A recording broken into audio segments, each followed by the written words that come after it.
Hello दोस्तों, मैं फिर से आ गई हूँ उपन्यास को पूर्ण करने के लिए जो अधूरा ही है।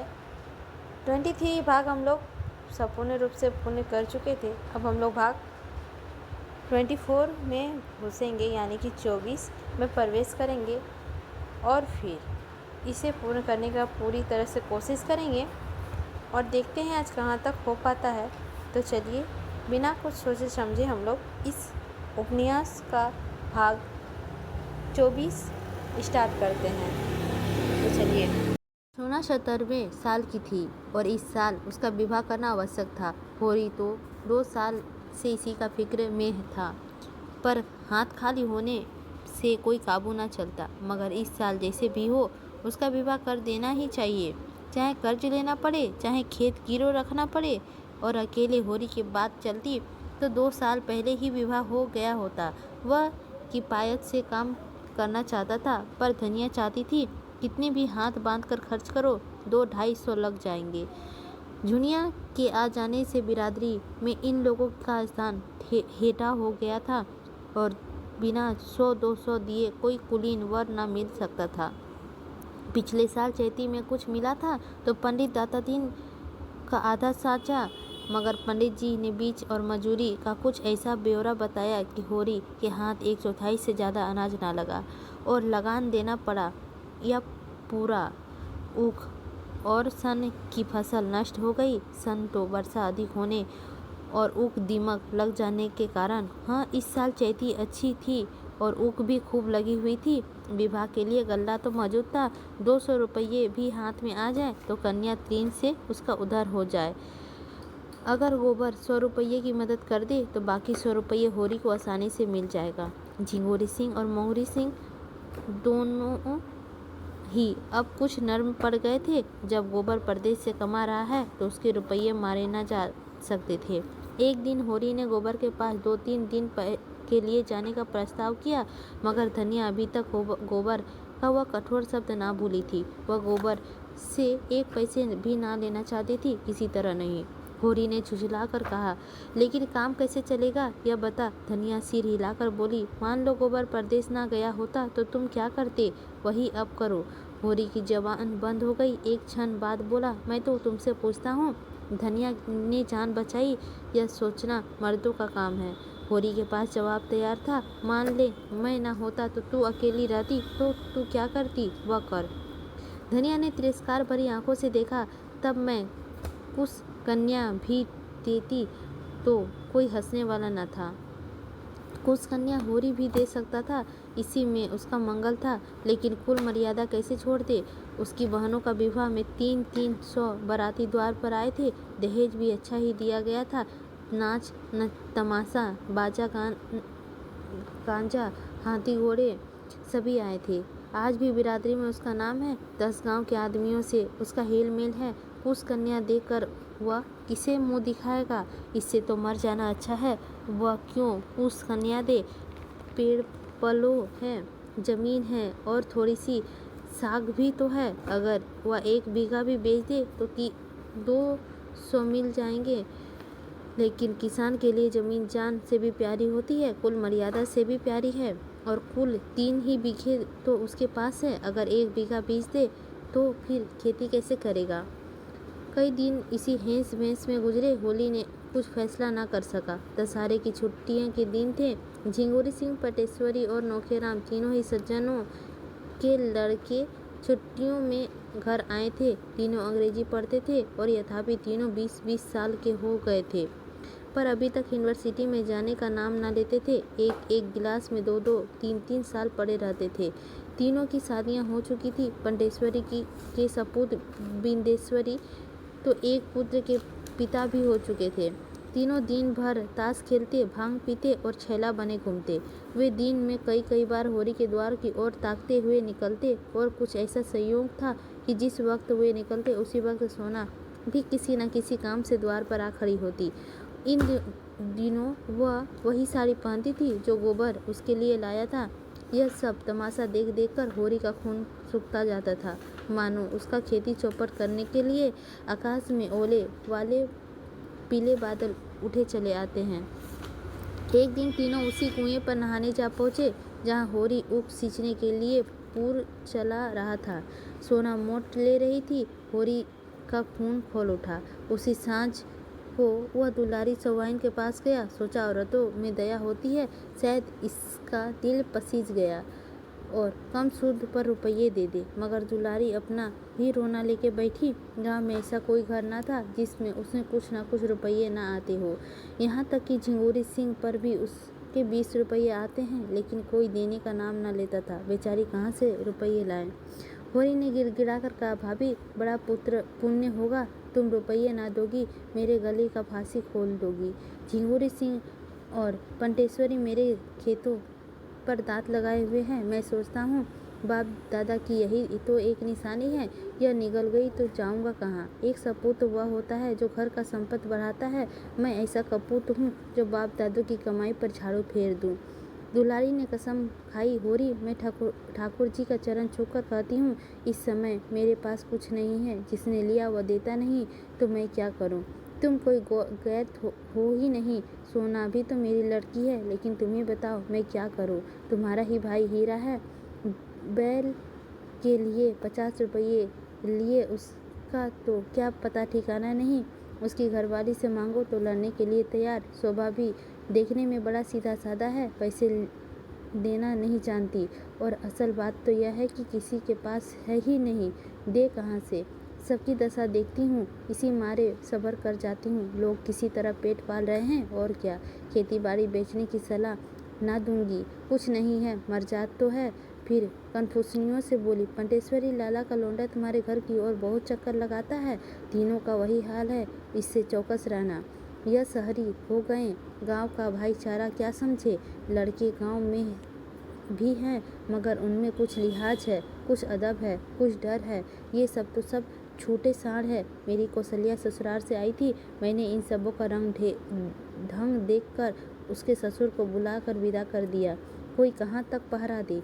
होरी ने मुस्कुराते देखकर उसका सरस तड़ाना के भाव से कहा, हंसोगे होरी तो मैं भी कुछ कह दूंगी। तुम क्या किसी से कम नटखट थे। दिन में 50 बार किसी न किसी बहाने मेरी दुकान पर आया करते थे, मगर मैंने कभी ताका तक नहीं। होरी ने मीठे प्रतिवाद के साथ कहा, यह तो तुम झूठे बोलती हो भाभी, मैं बिना कुछ रस पिए थोड़े ही आता था। चिड़िया एक बार परच जाती है तभी दूसरी बार आंगन में आती है। चल छूटे। आँखों से ना ताकती रही हो, लेकिन तुम्हारा मन तो ताकता था ना, बल्कि बुलाता था। अच्छा रहने तो बड़े आए अंतर्जामी बनने।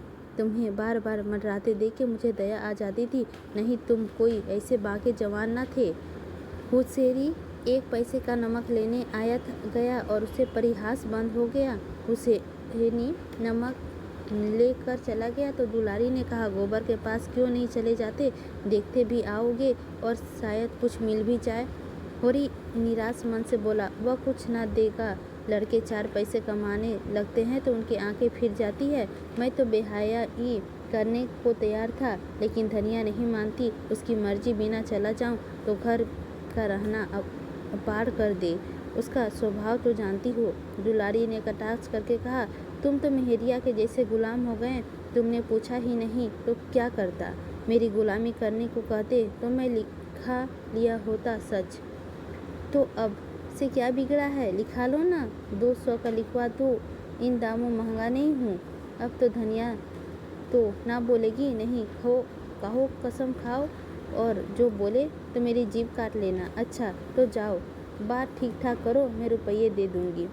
होरी ने सजल नेत्रों से दुलारी का पांव पकड़ लिए, भाव वेश से मुंह बंद हो गया। सवाइन ने पांच खींच कर कहा, अब यही शरारत मुझे अच्छी नहीं लगती। मैं साल भर के भीतर अपने रुपये सूद समेत कान पकड़ कर लूँगी। तुम तो व्यवहार के ऐसे सच्चे हो, लेकिन धनिया पर मुझे विश्वास नहीं। सुना पंडित तुमसे बहुत बिगड़े हुए हैं, कहते हैं इसी गांव से निकाल कर नहीं छोड़ा तो बाभन नहीं। तुम सिलिया का निकाल बाहर क्यों नहीं करते। बैठे बैठाए झगड़ा मोल लिया, धनिया उसे रखे हुए है, मैं क्या करूं। सुना है पंडित काशी गए हैं, वहाँ एक बड़ा नामी विद्वान पंडित है, वह 500 मांगता है, तब पश्चाचित कराएगा। भला पूछो ऐसा अंधेर कहीं हुआ है। जब धर्म नष्ट हो गया तो एक नहीं 1000 प्रायश्चित करो, इससे क्या होता है? तुम्हारे हाथ का छुआ पानी कोई पिएगा, चाहे जितना प्रायश्चित करो। होरी यहाँ से घर चला तो उसका दिल उछल रहा था। जीवन में ऐसा सुखद अनुभव उसे ना हुआ था। रास्ते में शोभा का घर गया और सगाई लेकर चलने के लिए न्योता दे आया। फिर दोनों दातादीन के पास सगाई का शायद पहुँचने गए। वहाँ से आकर द्वार पर सगाई की तैयारियां का सलाह करने लगा। धनिया ने बाहर आकर कहा, पहर रात गई, अभी रोटी खाने का बेला नहीं आई, खा कर बैठो, गप्पड़ चौथ करने की सारी रात पड़ी है। होरी ने उससे भी परामर्श का शरीक होने का अनुरोध करते हुए कहा, इसी सालन की लगन ठीक हुआ है, बता क्या क्या सामान लाना है? मुझे तो कुछ मालूम नहीं। जब कुछ मालूम ही नहीं तो सलाह करने क्या बैठे हो? रुपये पैसे का ढोल भी तो हुआ कि मन मिठाई खा रहे हो। होरी ने गर्व से कहा, तुझे इससे क्या मतलब? तू इतना बता दे क्या क्या सामान लाना है। तो मैं ऐसे मन की मिठाई नहीं खाती। तू इतना बता दे कि हमारी बहने के विवाह में क्या क्या सामान आया था। पहले यह बता दो, रुपये मिल गए? हाँ मिल गए। और नहीं क्या भांग खाई है? तो पहले चल कर खा लो, फिर सलाह करोगे। मगर जब उसने सुना कि दुलारी से बातचीत हुई है तो नाक सिकुड़ कर बोली, उसने रुपये लेकर आज तक कोई उड़ीन हुआ है? चुंडेल कितना कस कर सूद लेती है, लेकिन करता क्या, दूसरा देता कौन है? यह क्यों नहीं कहते कि इसी बहाने दो गाल हंसने बोलने गया था, बूढ़े हो गए पर यन बान ना गई। तू तो धनिया कभी कभी बच्चे सी बातें करने लगती है। मेरे जैसे फटे हालों में वह हंसे बोलेगी, सीधा मुंह बात तो नहीं करती। तुम जैसे को छोड़कर उसके पास और जाएगा ही कौन? उसके द्वार पर अच्छे अच्छे नाक लगड़ते हैं धनिया, तू क्या जाने उसके पास लक्ष्मी है। उसने जरा सी हामी भर दी तो तुम चारों ओर खुशखबरी लेकर दौड़े। हामी नहीं भरी है, पक्का वादा किया है। होरी रोटी खाने गया और शोभा अपने घर चला गया तो सोना सिलिया के साथ बाहर निकली। वह द्वार पे खड़ी सारी बातें सुन रही थी। उसकी सगाई के लिए 200 रुपये दुलारी से उधार लिए जा रहे हैं। यह बात उसके पेट में इस तरह से खलबली मचा रही थी जैसे ताज़ा चूना पानी में पड़ गया हो। द्वार पे एक कुप्पी जल रही थी जिसके ताक के ऊपर की दीवार काली पड़ गई थी। दोनों बैल नाद किसानी खा रहे थे और कुत्ता जमीन के टुकड़ों का इंतजार कर बैठा हुआ था। दोनों युवतियां बैलों को चरने के पास आकर खड़ी हो गई। सोना बोली, तूने कुछ सुना? दादा सवाई में से मेरी सगाई के लिए 200 रुपये उधार ले ली है। सलिया घर पे रती रती हाल जानती थी। बोली, घर में पैसा नहीं है तो क्या करे?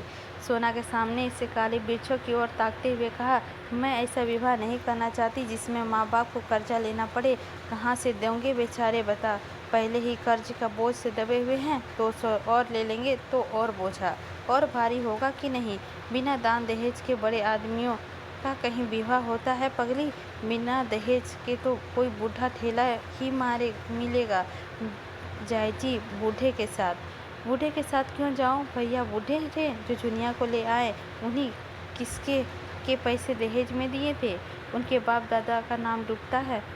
मैं तो सोनारे वालों से कह दूंगी, अगर तुमने एक पैसे भी दहेज लिया तो मैं तुमसे विवाह ना करूंगी।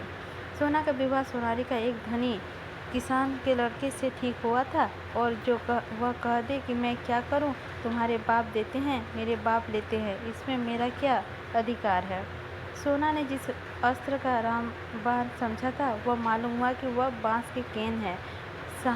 तहास होकर बोली, मैं एक बार उससे कह के देख लेना चाहती हूँ। अगर उसने कह दिया मेरा कोई अधिकार नहीं है तो मैं गोमती यहाँ से बहुत दूर हूँ, डूब मरूंगी। माँ बाप को मर मर कर पाला पोसा, इसका बदला क्या यही है कि उसके घर से जाने लूँगी तो उसने कर्जे से उसकी लादती जाऊँ।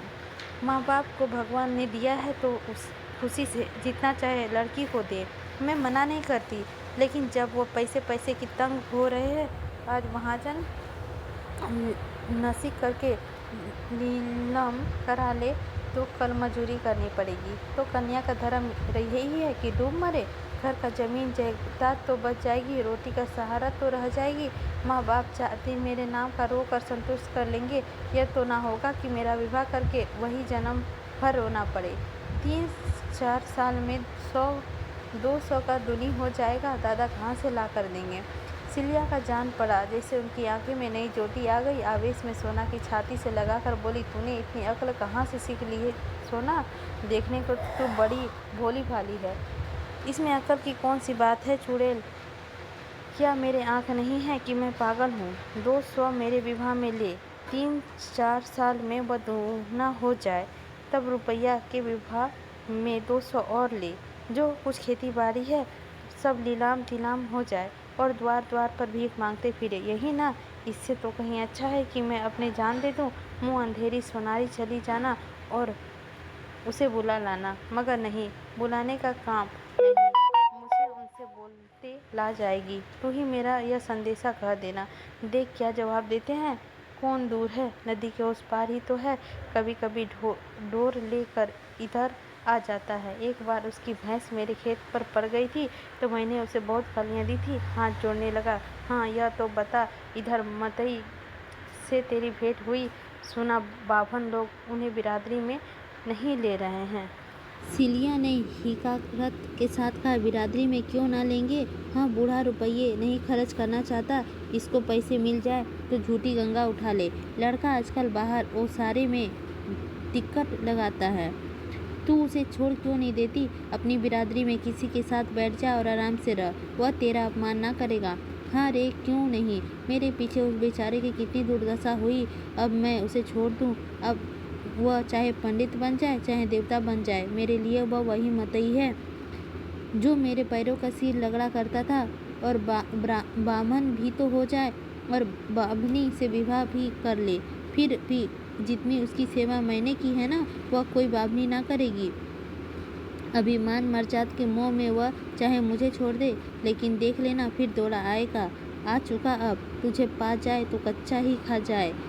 तो उसे बुलाने ही कौन जाता है? अपना अपना धर्म अपने अपने साथ है। वो अपना धर्म तोड़ रहा है, मैं तो अपनी धर्म क्यों तोड़ूं? प्राप्त काल सिलिया सोनारी की ओर चली, लेकिन होरी ने रोक लिया। धनिया ने सिर में दर्द था, उसकी जगह क्यारियों को बराना था। सिलिया इनकार न कर सकी। यहाँ से जब दोपहर की छुट्टी मिली तो वह सोनारी चली। इधर तीसरे पहर होरी फिर कुएं में चला गया तो सिलिया का पता न था। बिगड़ कर बोला, सिलिया कहाँ उड़ गई? रहती है, न जाने किधर चल देती है, जैसे किसी काम में जी ही नहीं लगता। तू जानती है सोना कहाँ गई है? सोना ने बहाना किया, मुझे तो कुछ नहीं मालूम। नहीं, कहती थी धोबिन के घर कपड़े लेने जाना है, वहीं चली गई होगी। धनिया ने खाट से उठकर कहा, चलो मैं क्यारी बनाए देती हूँ। कौन उसे मजूरी देते हो जो बिगड़ रहे हो? हमारे घर में रहती नहीं है, उसके पीछे सारे गांव में बदनाम नहीं हो रहे हैं। अच्छा रहने दो, एक कोने में पड़ी हुई है तो उससे क्या किराया लोगे? एक कोने में नहीं पड़ी हुई है, एक पूरे कोठरी लिए हुए है, तो उस कोठरी का किराया होगा कोई 50 रुपये महीना। उसका किराया 1 पैसा नहीं। हमारे घर में रहती है, जहाँ जाए पूछ कर जाए। आज आती है तो खबर लेती हूँ। पूरा चलने लगा। धनिया की को होरी ने ना आने दिया। रूपा क्योरी बराती थी और सोना मोट ले रही थी। रूपा गीली मिट्टी के चूल्हे और बर्तन बना रही थी और सोना संकट आंखों से सोनारी की ओर ताक रही थी। शंका भी थी, आशा भी थी। शंका अधिक थी, आशा कम। सोचती थी उन लोगों को रुपये मिल रहे हैं तो क्यों छोड़ने लगे? जिसके पास पैसे हैं वे तो पैसों की ओर भी जान देते हैं। और गौरी महतो तो एक ही लालची है। मथुरा का दया है, धर्म है, लेकिन बाप की तो इच्छा होगी, वही उसे मानना पड़ेगा। मगर सोना भी बचा को ऐसी फटकारेगी कि याद करोगे। वह साफ कहेगी, जाकर किसी धनी की लड़की से विवाह कर, तुझ जैसी पुरुष के साथ मेरा निभाह ना होगा। कहीं गौरी महतो मान गए तो वह उसके चरण धो धोकर पिएगी, उसकी ऐसी सेवा करेगी कि अपने बाप की भी ना की होगी, और सिलिया का पेट भरपेट मिठाई खिलाएगी। गोबर ने उसे तो जो रुपये दिया था उसे वह अभी तक संचे हुए थी। इस मृदु कल्पना से कि उसकी आंखें चमक उठी और कपालों की हल्की सी लाली दौड़ पड़ी। मगर सिलिया अभी तक आई क्यों नहीं?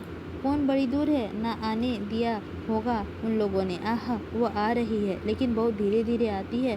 सोना का दिल बैठ गया, अब भागे नहीं माने शायद। इसी नहीं सिलिया दौड़ती आती तो सोना से हो चुका विवाह, मुँह धो रखो। सिलिया आई जरूर, पर कुएं पर ना आकर खेत की क्यारी बनाने लगी। डर रही थी होरी पूछेगी कहाँ गया था अब तक, तो क्या जवाब देगी। सोना ने यह 2 घंटे का समय बड़ी मुश्किल से काटा। पर छूटते ही वह भागी हुई सिलिया के पास पहुंची। वहां जाकर तू मर गई थी क्या? ताकते ताकते आंखें फूट गई। सिलिया को बुरा लगा। तू क्या मैं वहां सोती थी? इस तरह की बातचीत राह चलते थोड़े ही हो जाते हैं, अवसर देख कर पड़ता है। मथुरा नदी की ओर डोर चराने गए थे।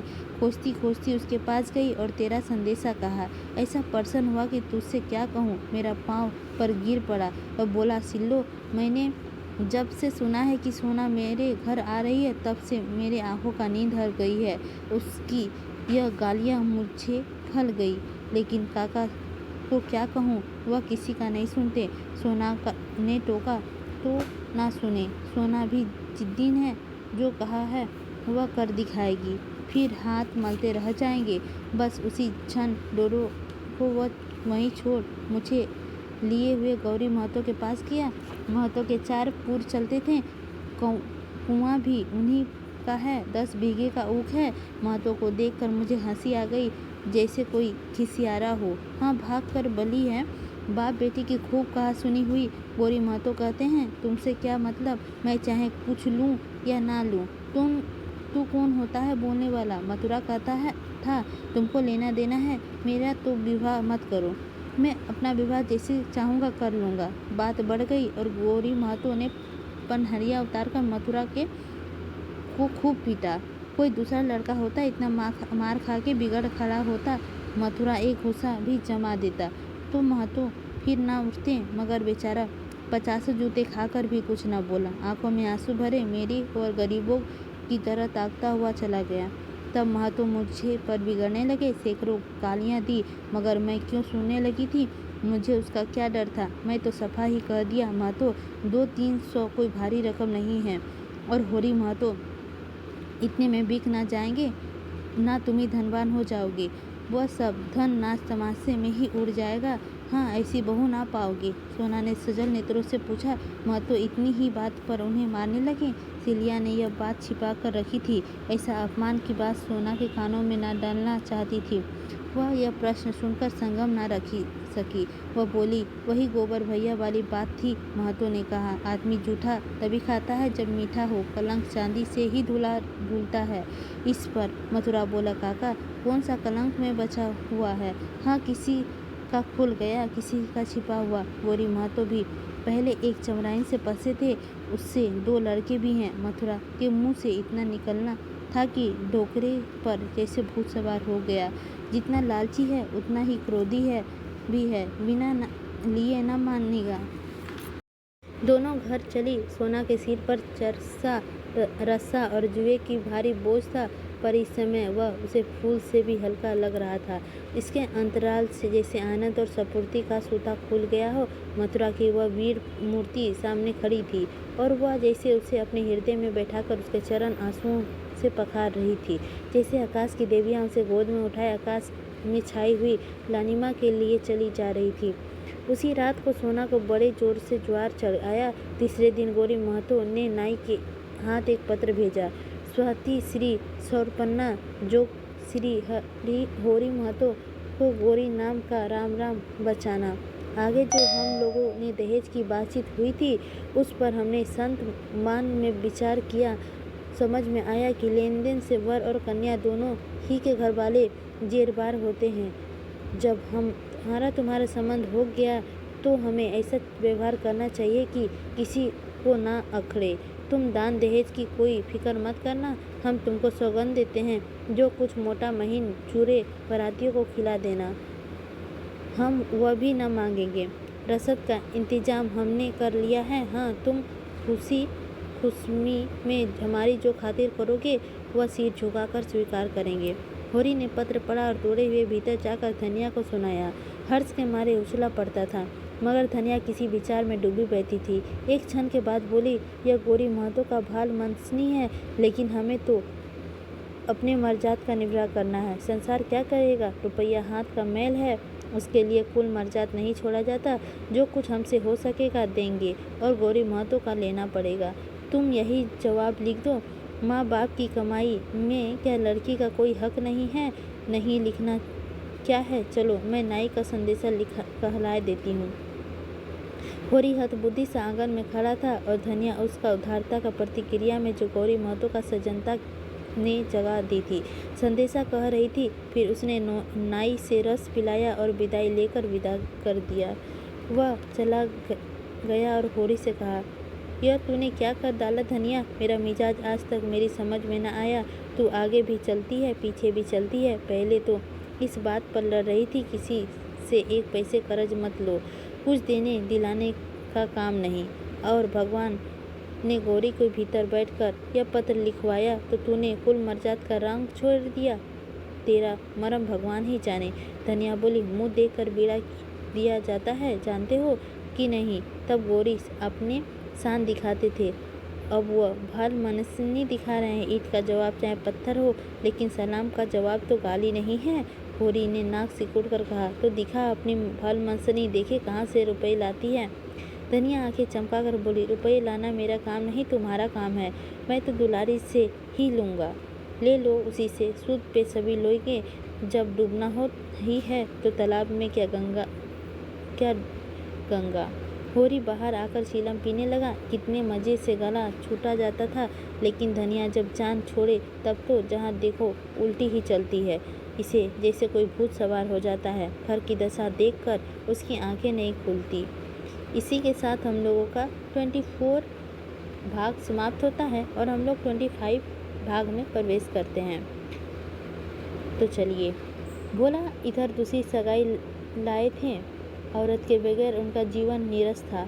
जब तक चुनिया थी उसका हुक्का पानी दे जाती थी, समय से खाने को बुला ले जाती थी। अब बेचारे अनाज से हो गए थे। बहू को सारा काम धाम से छुट्टी ना मिलती थी। उनकी सेवा क्या सेवा सत्कार करती। इसीलिए अब सगाई परामर्श हो गई थी। संयोग से एक जवान विधवा मिल गई जिसके पति का देहांत हुए केवल 3 महीने हुए थे। एक लड़का भी था। बोला कि लाट टपक पड़ी, झटपट शिकार मार आए। जब तक सगाई ना हुई उसका घर खोद डाला। अभी तक उसके घर में जो कुछ था बहुओं का था। जो चाहती थी करती थी, चाहे जैसी थी रहती थी। जंगी जब से अपनी स्त्री को लेकर लखनऊ चला गया था। कमाता की बहू ही घर का स्वामिनी थी। 5-6 महीने में ही उसका 30-40 रुपये हाथ में कर लिए थे। शेर आधा शेर दूध दही चोरी से बेच लेती थी। अब स्वामिनी हुई उसकी सौतेली सास। उसका नियंत्रण बहू को बुरा लगता था और आए दिन दोनों का में तिरस्कार होता रहती थी। यहाँ तक कि औरतों के पीछे भोला और कमाता में भी कहा सुनी हो गई। झगड़ा इतनी बड़ी कि ओलियाछे की नौबत आ गई और यह रीति सनातन में चली आई थी कि ओलायोगछे के समय मारपीट अवश्य है। यहाँ भी उस रीति का पालन किया गया। कमाता जवान आदमी था। भोला का उस पर जो कुछ दबाव था वह पिता के नाते था, मगर नई स्त्री लाकर बेटे से आदर पाने का अब उसे कोई हक ना रहा था। कम से कम कमाता उसका स्वीकार ना करता था। उसके भोला को पटक कर कई लातें जमाई और घर से निकाल दिया। घर की चीज़ें ना छूने दी। गांव वालों ने भी किसी ने भोला के पक्ष ना लिया। नई सगाई ने उसे नक्कू बना दिया था। रात को उन्होंने किसी तरह एक पेड़ के नीचे काटी। सुबह होते ही नोखेराम के पास जा पहुँचे और अपनी फरियाद सुनाई। भोला का गांव उन्हीं के इलाके में था और इलाके भर के मालिक मुखिया जो कुछ थे वही थे।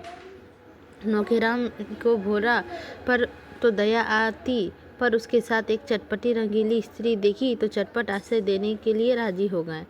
जहाँ उनकी गायें बांधती थी वहीं एक कोठरी रहने के लिए दे दिए। अपने जानवरों की देखभाल सानी भूसे के लिए उन्हें एकाएक जानकर आदमी की ज़रूरत महसूस होने लगी। भोला को 3 रुपया महीना और शेर भर रोजाना अनाज पर नौकर रख लिया। नोखेराम नाटे मोटे खलवाट, लंबी नाक और छोटी छोटी आंखों वाले सांवले आदमी थे। बड़ा सा पंगड़ बांधते, नीचा कुर्ता पहनते और जाड़ों में लिहाग ओढ़कर बाहर जाते थे। उन्हें तेल की मालिश कराने में बड़ा आनंद आता था, इसीलिए उनके कपड़े हमेशा मैले चिकट रहते थे। उनका परिवार बहुत बड़ा था, 7 भाई का, उनके बाल बच्चे सभी उन्हीं पर आश्रित थे। उस समय स्वयं उसका लड़का 9वें दर्जे में अंग्रेजी पढ़ाता था और उसका बबुआई ठाठ निभाना कोई आसानी काम ना था। राय साहब से उन्हें केवल 12 रुपये वेतन मिलता था, मगर खर्च 100 रुपये से कौड़ी कम न था। इसीलिए आसानी किसी तरह उसने चुंगल में फंस जाए तो बिना किसी अच्छी तरह चूसे ना छोड़ते थे। पहले 6 रुपये वेतन मिलता था, अब आसामियों से इतनी नोच घसोट ना करते थे। जब से 12 रुपये हो गए थे तब से उसकी तृष्णा और भी बढ़ गई थी। इसीलिए राय साहब उसकी तरक्की ना करते थे। गांव में और भी तो सभी किसी न किसी रूप से उनकी दबाव मानते थे। यहाँ तक कि दादा दीन और चिंगोरी सिंह भी उनका खुशामद करते थे। केवल पंटेश्वरी उसके ताला ठोकने को हमेशा तैयार रहते थे। नौकेराम को अगर वह जोम था तो हम ब्राह्मण हैं और कायस्थों को उंगली पर नचाते थे, जो पंटेश्वरी को भी घमंड था और हम कायस्थ हैं। कलम के बादशाह इस मैदान में कोई हमसे क्या बाजी ले जाएगा? फिर वह जमींदार से नौकर नहीं, सरकार से नौकर नहीं, जिसके राज से सूरत नहीं कभी डूबती। नौकेराम अगर एकादशी का व्रत रखते हैं तो हम 5 ब्राह्मणों को भोजन कराते हैं। तो पंटेश्वरी हर पूर्णमासी को सत्यनारायण की कथा सुनेंगे और 10 ब्राह्मणों को भोजन कराएंगे। जब से उनका जेठा लड़का सजावन हो गया है, नौखेराम इस ताक में रहते हैं कि उसका लड़का किसी तरह 10वां पास कर ले तो उसे भी कहीं नकल वासिनी दिला दें। इसीलिए हुकुम के पास फर्जी सौगातें लेकर बराबरी सलामी करते रहते हैं। एक और बात में पंटेश्वरी उससे पढ़े हुए थे। लोगों का ख्याल था कि वह अपनी विधवा का हाइन तो रखे हुए हैं। अब नौखेराम को भी अपनी शान में यह कसर पूरी करने का अवसर मिला हुआ जान पड़ा। भोला को ढाढ़स देते हुए बोले, तुम यहाँ आराम से रहो भोला, किसी बात का खटका नहीं। जिस चीज़ की ज़रूरत हो हमसे आकर कहो, तुम्हारी घरवाली है, उसके लिए भी कोई ना कोई काम निकल आएगा। बखारों में अनाज रखना, निकलाना, पछोड़ना, फटकाना क्या थोड़ा काम है? भोला ने अर्ज की, सरकार एक बार कमाता तो भुलाकर पूछ लो, क्या आपके साथ बेटे का यही सलूक होना चाहिए? घर हमने बनवाया, गाय भैंसे हमने ली, अब उसने सब कुछ हथिया लिया और हमें घर से निकाल दिया। यह अन्याय नहीं हो तो क्या है? हमारे मालिक तुम ही तो हो, तुम्हारे दरबार पर इसका फैसला होना चाहिए। नौखेराम ने समझाया, भोला तुम उससे लड़कर पेश ना पाओगे, उससे जैसे किया है उसकी सज़ा उन्हें भगवान देंगे। बेईमानी करके कोई आज तक फलीभूत हुआ है? संसार में अन्याय ना होता तो इसे नर्क क्यों कहा जाता? जहाँ न्याय और धर्म को कौन पूछता है? भगवान सब देखते हैं, संसार का रति रति हाल जानते हैं। तुम्हारे मन में इस समय क्या बात है, यह उससे क्या छिपा है? इसी से तो अंतर्जामी कहलाते हैं, उनसे बच पर कोई कहाँ जाएगा। तुम चुप हो गए रहो, बैठो। भगवान की इच्छा हुई तो यहाँ तुम सबसे बुरे ना रहोगे। यहाँ से उठकर भोला ने होरी के पास जाकर अपना दुखड़ा रोया। होरी ने अपनी बीती सुनाई। लड़कों की आजकल कौन कुछ ना पूछो भोला भाई, मर मर कर पालो, जवान हो तो दुश्मन बन जाए। मेरे ही गोबर को देखो, माँ से लड़कर गया और सालों हो गए, ना चिट्ठी ना पत्तर। उसके लेखों ने माँ बाप मर गए, बिटिया का विवाह सिर पर है, लेकिन उससे कोई मतलब नहीं। खेत रेहन रख कर 200 रुपये लिए हैं, इज्जत उबारू का निभा तो करना ही होगा। कमाता तो बाप से निकाल बाहर तो किया, लेकिन अब उसे मालूम होना लगा कि बूढ़ा कितना कामकाजी आदमी था। सवेरे उठकर सानी पानी करना, दूध दोहना, फिर दूध लेकर बाहर जाना, वहाँ से आकर सानी पानी करना, फिर दूध दोहना। एक पखवाड़े में उसकी हुलिया बिगाड़ दिया। स्त्री पुरुष में लड़ाई हुई। स्त्री ने कहा, मैं जान देने के लिए तुम्हारे घर नहीं आई हूँ, मेरी रोटी तुम्हें भारी हो, मैं तो अपने घर चली जाऊँ। कमाता डरा, यह कहीं चली जाए तो रोटी का ठिकाना भी ना रहे, अपने हाथ से ठोकना पड़े। आखिर एक नौकर रखा, लेकिन उसमें काम ना चला। नौकर खली भूसा चुरा चुरा कर बेचने लगा, उसे अलग किया। फिर स्त्री पुरुष में लड़ाई हुई, स्त्री रूठ के मौके चली गई। कमाता के हाथ पाँव फूल गए। हार कर भोला के पास आया और चिरोंधो करने लगा, दादा मुझसे जो कुछ भूल चूक हो गई हो क्षमा करो। अब चलकर घर संभालो, जैसे तुम रखोगे वैसे ही रहूँगा। भोला को यहाँ मजदूरों की तरह रहना अखर रहा था। पहले महीने 2 महीने उसकी जो खातिर हुई, अब वह ना थी। नौखेराम कभी कभी उसे चीलम भरने की चारपाई बिछाने को भी कहते थे। तब बेचारा भोला जहर का घूंट पी कर रह जाता था। अपने घर में लड़ाई दंगा भी हो तो किसी को टहल तो ना करनी पड़ेगी। उसकी स्त्री नोहरी का यह प्रस्ताव सुना तो ऐठ कर बोली, जहाँ के लात खाकर आए वहाँ फिर जाओ, तुम्हें लाज नहीं आती? भोला ने कहा, तो यही कौन सिंहासन पर बैठा हुआ हूँ? नोहरी की मटक कर कहा, तुम्हें जाना हो तो जाओ, मैं नहीं जाती। भोला जानता था नोहरी विरोध करेगी। इसका कारण था वह कुछ न कुछ समझता था, कुछ देखता भी था। उनके यहाँ से भागने का एक कारण यह भी था कि यहाँ उसकी कोई बात ना पूछता था, पर नोहरी की बड़ी खातिर होती थी। प्यादे और सहने के उसका दबाव मानते थे। उसका जवाब सुनकर भोला का क्रोध आया, लेकिन कहता क्या? नोहरी को छोड़कर चले जाने का साहस उसमें होता तो नोहरी को छड़ मार कर उसके पीछे पीछे चली जाती। अकेले उसे यहाँ अपने आश्रय में रहने की हिम्मत नौखेराम ने ना दी थी। वह टट्टी की आड़ में शिकार खेलने वाले जीव थे, मगर नोहरी भोला का स्वभाव से परिचित हो चुकी थी। भोला मिन्नत करके बोला, देख नोहरी, दिख मत कर, अब तो वहाँ बहुएं भी नहीं हैं, तेरे ही हाथ में सब कुछ रहेगा। यहाँ मजूरी करके भी बिरादरी में कितनी बदनामी हो रही है, यह सोच। नोहरी ने ठेंगा दिखाकर कहा, तुम्हें जाना है जाओ, मैं तुम्हें रोक तो नहीं रही हूँ। तुम्हें बेटा के लाते प्यारी लगती होगी, मुझे नहीं लगती। मैं अपनी मजदूरी में मग्न हूँ। भोला को रहना पड़ा और कमाता अपनी स्त्री को खुशामद करके उसे मना लाया। इधर नोहरी के विषय में कनबतनियाँ होती रही। नोहरी ने आज गुलाबी साड़ी पहनी है, अब क्या पूछना है, चाहे रोज एक साड़ी पहने।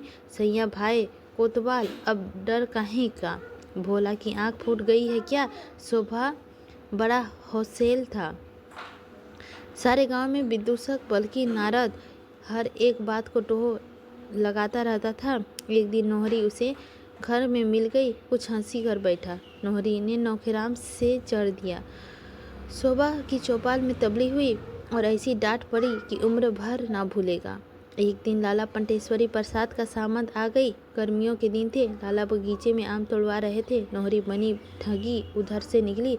लाला ने पुकारा, नोहरी रानी इधर आओ, थोड़े से आम लेती जाओ, बड़े मीठे हैं। नोहरी को भरम हुआ, लाला मेरा उपहास कर रहे हैं। उसे अब घमंड होने लगा है कि वह चाहती है लोग उसे जमींदारी समझें और उसका सम्मान करे। घमंडी आदमी प्राय शक्की हुआ करता है, और जब मन में चोर हो तो शक्कीपन और भी बढ़ जाता है। वह मेरी ओर देखकर क्यों हंसा? सब लोग मुझे देखकर चलते क्यों हैं? मैं किसी से कुछ मांगते तो नहीं जाती। कौन बड़ा सत्यवंती है, जरा मेरे सामने आए तो देखो। इतने में नोहरी गांव का गुप्त रहस्यों का परिचित हो चुकी थी। यही लाला का हाइन को रखे हुए हैं और मुझे हंसते हैं। इन्हीं लोगों कुछ नहीं कहता, बड़े आदमी है ना। नोहरी गरीब है, जात की हिंडी है, इसीलिए सभी उसका उपहास करते हैं, और जैसा बाप है वैसा बेटा। इन्हीं का रमेशरी तो सिलिया के पीछे पागल बना फिरता है। चमारिनों पर तो गीद की तरह टूटते हैं। उस पर दावा है कि हम ऊंचे हैं। उनमें वहीं खड़े होकर कहा, तुम दानी कब से हो गए लाला? पाओ तो दूसरों की थाली में रोटी उड़ा जाओ। आज बड़े आम वाले हुए हैं। मुझसे छेड़ की तो अच्छा ना होगा, कह देती हूँ। ओहो, अब आहिरन की इतना मजाल? नौखेराम से क्या फांस लिया समझती है? सारी दुनिया पर उसका राज है। बोलो, तू तो ऐसी तिनक रही है नोहरी, जैसे अब किसी गांव में रहने ही ना देगी। जरा जवान संभाल कर बात किया कर, इतनी जल्द अपने को ना भूल जा। तू क्या हमारे द्वार कभी भीख मांगने आई थी? नौखेराम ने छा ना दी होती तो भीख भी मांगती। नोहरी को लाल मिर्च सा लगा। कुछ मुंह में आया बका, दाढ़ी चाल, लंपट, मुंह धोसा और न जाने क्या क्या कहा। उसी क्रोध में भरी हुई कोठरी में गई और अपने बर्तन भाड़े निकल कर बाहर रखने लगी। नौखेराम ने सुना तो घबराए हुए आकर पूछे, यह क्या कर रही हो नोहरी? कपड़े लत्ते क्यों निकाल रही है? किसी ने कुछ कहा क्या? नोहरी मर्दों को नचाने की कला जानती थी।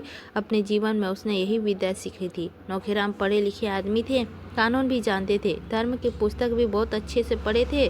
बड़े बड़े वकीलों बेलस्टरों की जूतियाँ सीधी करती, पर इस मूर्ख नोहरी के हाथ का खिलौना बने हुए थे। भुआई सिकुड़ कर बोले, समय का फेर है, यहाँ आ गई, लेकिन अपनी आबरू ना गंवाओगी। ब्राह्मण सतेज हो उठा, मूछें खड़ी करके बोला, तेरी ओर जा तो ताके जिस उनकी आंखें निकाल लूं। नोहरी ने लोहे को लाल करके घन जमाया, लाला पंटेश्वरी, जब देखो मुझसे बेतात की बात करते हैं। मैं हरजाई थोड़ी ही हूँ कि मुझे कोई पैसे दिखाए। गांव भर में सभी औरतें तो है, कोई उससे नहीं बोलता, जिसे देखो मुझी को छेड़ता है। नौकेराम के सिर पर भूत सवार हो गया, अपना मोटा डंडा उठाया और आंधी की तरह हराकते हुए बाग में पहुंचकर लदे लड़खड़ाने। आ जा, बड़ा मर्द है तू, मुझे उखाड़ लूँगी, खोद कर गाड़ दूंगा, निकल आ सामने। अगर फिर कभी नोहरी को छेड़ा तो खून पी जाऊंगी, सारी पटवार गिरी निकाल दूंगी।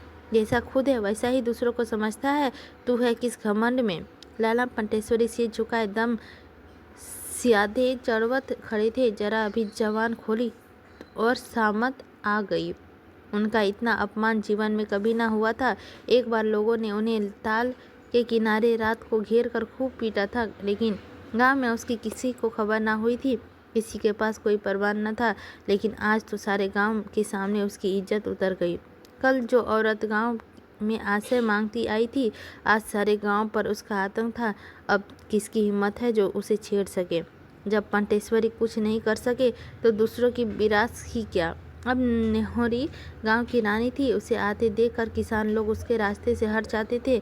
यह खुला हुआ रहस्य था कि उसकी थोड़ी सी पूजा करके नौखेराम से बहुत काम निकल सकता था। किसी को बंटवारा कराना हो, लगन के लिए मोहलत मांगनी हो, मकान बनाने के लिए ज़मीन की ज़रूरत हो, नोहरी की पूजा किए बगैर उसका काम सिद्ध नहीं हो सकता। कभी कभी वह अच्छे अच्छे असामियों को डांट देती थी। असामियाँ भी नहीं, कुछ कारकुन साहब पर भी रोब जमाने लगी थी। भोला उसका आश्रित बनकर न रहना चाहता था।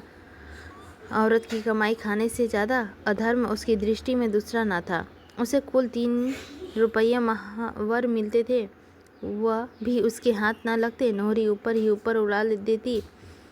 उसे तंबाकू पीने को धेला महेश पर नहीं, और नोहरी 2 आने रोज का पान खा जाती थी। जिसे देखो वही उस पर रोब जमाता था। प्यादे उससे चिलम भरवाते, लकड़ी कटवाते। बेचारा दिन भर का हारा थका आता और द्वार पर पेड़ के नीचे छिलंगे खाट पर पड़ा रहता।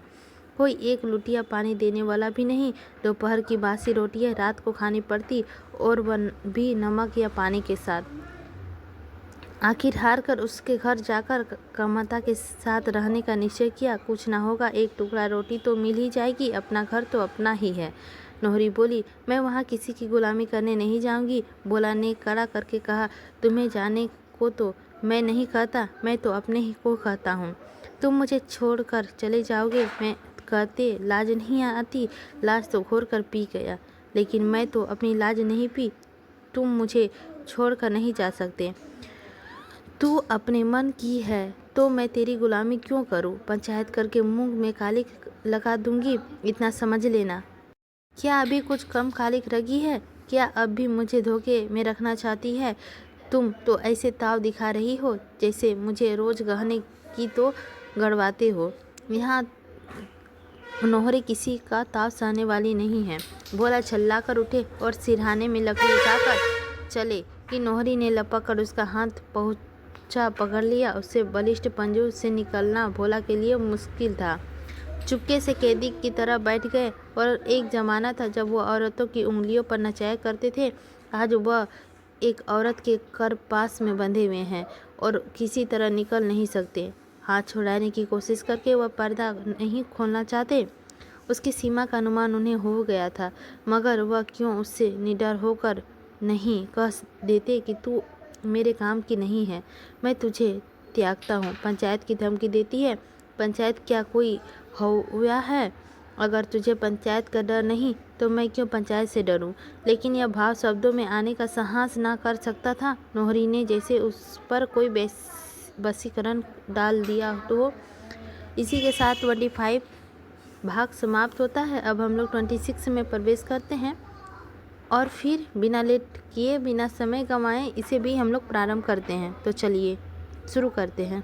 लाला पंटेश्वरी पटवारी समुदाय के सद्गुणों से साक्षात अवतार थे। वह यह ना देख सकते थे कि कोई असामी अपने दूसरे भाई की इंच भर भी जमीन दबा ले, ना वह यह देख सकते थे कि असामी किसी महाजन के रुपये दबा ले। गांव में समस्त प्राणियों के हितों की रक्षा करना उसका परम धर्म था। समझौतों या मेल झोल से उसका विश्वास न था। यह तो निर्जीवता के लक्षण हैं। वह तो संघर्ष के उपासक थे, जो जीवन का लक्षण है। आए दिन इस जीवन को उत्तेजना देने का प्रयास करते रहते थे, एक ना एक गुलछड़ी उड़ाते रहते थे। मंगरूसा पर इन दिनों उसकी विशेष कृपा दृष्टि थी। मंगरूसा गांव के सबसे धनी आदमी था, पर अस्थायी राजनीतिक में बिल्कुल भाग न लेता था। रोबी अधिकार की लालसा उसे बाग थी। मकान भी उसका एक गांव में था, जहां उसका एक भाग, एक कुआं और एक छोटा सा शिव मंदिर बनवा रखा था। बाल बच्चा कोई न था, इसीलिए लेन देन में भी कम कर दिया था और अधिकतर पूजा पाठ में भी लगा रहता था। कितने ही असामियों ने उसके रुपये हजम कर लिए थे, पर उससे किसी पर ना नालिश फरियाद ना की। होरी पर भी उसने सूद ब्याज मिलाकर कोई 150 रुपये हो गए थे, मगर ना होरी को ऋण चुकाने का कोई चिंता थी और ना उसे वसूल करने की। 2-4 बार उसने तगादा किया, घूस का डाटा भी, मगर होरी की दशा देखकर चुप हो बैठे। अब की संयोग से होरी की ऊँख गांव भर के ऊपर थी। कुछ नहीं तो उसने 200-250 सीधे हो जाएंगे, ऐसा लोगों का अनुमान था। पंटेश्वरी प्रसाद ने मंगरू को सुझाया कि अगर उस वक्त होरी की दावा कर दिया जाए तो सब वसूल हो जाए। मंगरू इतना दयालु नहीं, इतना आलसी था, झंझट में पड़ना न चाहता था। मगर जब पंटेश्वरी ने जिम्मा लिया तो उसे एक दिन भी कचहरी न जाना पड़ेगा, ना कोई दूसरा कष्ट होगा। बैठे बैठाए किसी डेहरी हो जाएगी। तो उसने नालिश करने की अनुमति दे दी और अदालत खर्च के लिए रुपये भी दे दिए। होरी को खबर न थी कि क्या खिचड़ी पक रही है, कब दावा दायर हुआ, कब डिग्री हुई, उसे बिल्कुल पता न था। कौन अमीर उसके ऊख नीलाम करने आया, तब उसे मालूम हुआ कि सारा गांव खेत के किनारे जमा हो गया। होरी मंगरू सिंह के पास दौड़ा और धनिया पंटेश्वरी की गालियां देने लगा। उसकी सहज बुद्धि ने बता दिया कि पंटेश्वरी की कारस्तानी है, मगर मंगरू सा पूजा पर थे, मिल ना सके और धनिया गालियों की वर्षा करके पंटेश्वरी का कुछ ना बिगाड़ सकी। उधर ऊँख 150 रुपये में नीलाम हो गई और बोली भी तो गई तो मंगरू सा ही के नाम, कोई दूसरा आदमी ना था बोल सका। दाता दीन ने भी धनिया की गालियां सुनने का साहस न था। धनिया ने होरी को उत्तेजित करके कहा, बैठे क्या हो, जाकर पटवारी से पूछते क्यों नहीं, यही धर्म है तुम्हारा गांव घर का आदमियों के साथ। होरी ने दीनता से कहा, पूछने के लिए तुम्हें मुंह भी रखा हो, तेरी गालियां क्या उन्होंने ना सुनी होगी, जो गालियां भी देंगी और भाईचारा भी निभाएगी। देखूंगी मेरे खेत के नगीच कौन आता जाता है। मिल वाले आकर काट ले जाएंगे तो क्या करेगी और मैं क्या करूँगा। गालियाँ देकर अपने जीभ में खुजली चाहे मिटा ले, मेरे जीते जी कोई मेरा खेत काट ले जाएगा। हाँ, तेरे और मेरे जीते जी सारा गांव मिलकर उसे नहीं रोक सकता। वह मेरी चीज़ नहीं, मंगरूसा की है। मंगरूसा ने मर के जेठ की दोपहरी में सिंचाई और कोड़ाई की थी, वह सब तूने किया, मगर अब वह चीज़ मंगरूसा का है, हम उसके कर्जदार नहीं हैं। ऊँख तो गई, लेकिन उसके साथ ही एक नई समस्या आ पड़ी। दुलारी इसी ऊँख के रुपये देने के लिए तैयार हुई थी। अब वह किस जमानत पर रुपये दें। अभी उसके पहले ही तो 200 रुपये पड़े हुए हैं। सोचा था ऊँख से पुराने रुपये मिल जाएंगे तो नया हिसाब चलने लगेगा। उसकी नज़र तो होरी के साथ 200 तक थी, इसके ज़्यादा देना जोखिम था। सहालग्न सिर पर था, तिथि निश्चित हो चुकी थी। होरी महतो ने सारी तैयारियां कर ली होगी, अब विवाह को टालना असंभव था। होरी को ऐसा क्रोध आता था कि जब जाकर दुलारी को गला दबा दे। जितनी चिरौंधी विनती हो सकती थी वह कर चुका, मगर वह पत्थर की देवी जरा भी ना पसीजी। वह चलते चलते हाथ बांध रहा कर कहा, दुलारी, मेरे तुम्हारे रुपये लेकर भाग ना जाऊंगा, ना इतना जल्द मर ही जाता हूँ। खेत है, पेड़ पालो है, घर है, जवान बेटा है, तुम्हारे रुपये मारे ना जाएंगे। मेरी इज्जत जा रही है, इसे संभालो। मगर दुलारी पर दया का व्यापार में इतना स्वीकार न था किया।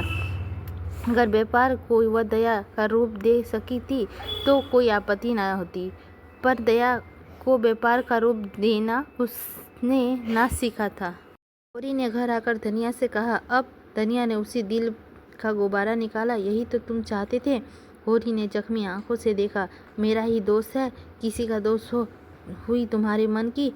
तेरी इच्छा है कि जमीन रहन रख दोगे तो क्या मजूरी करोगे?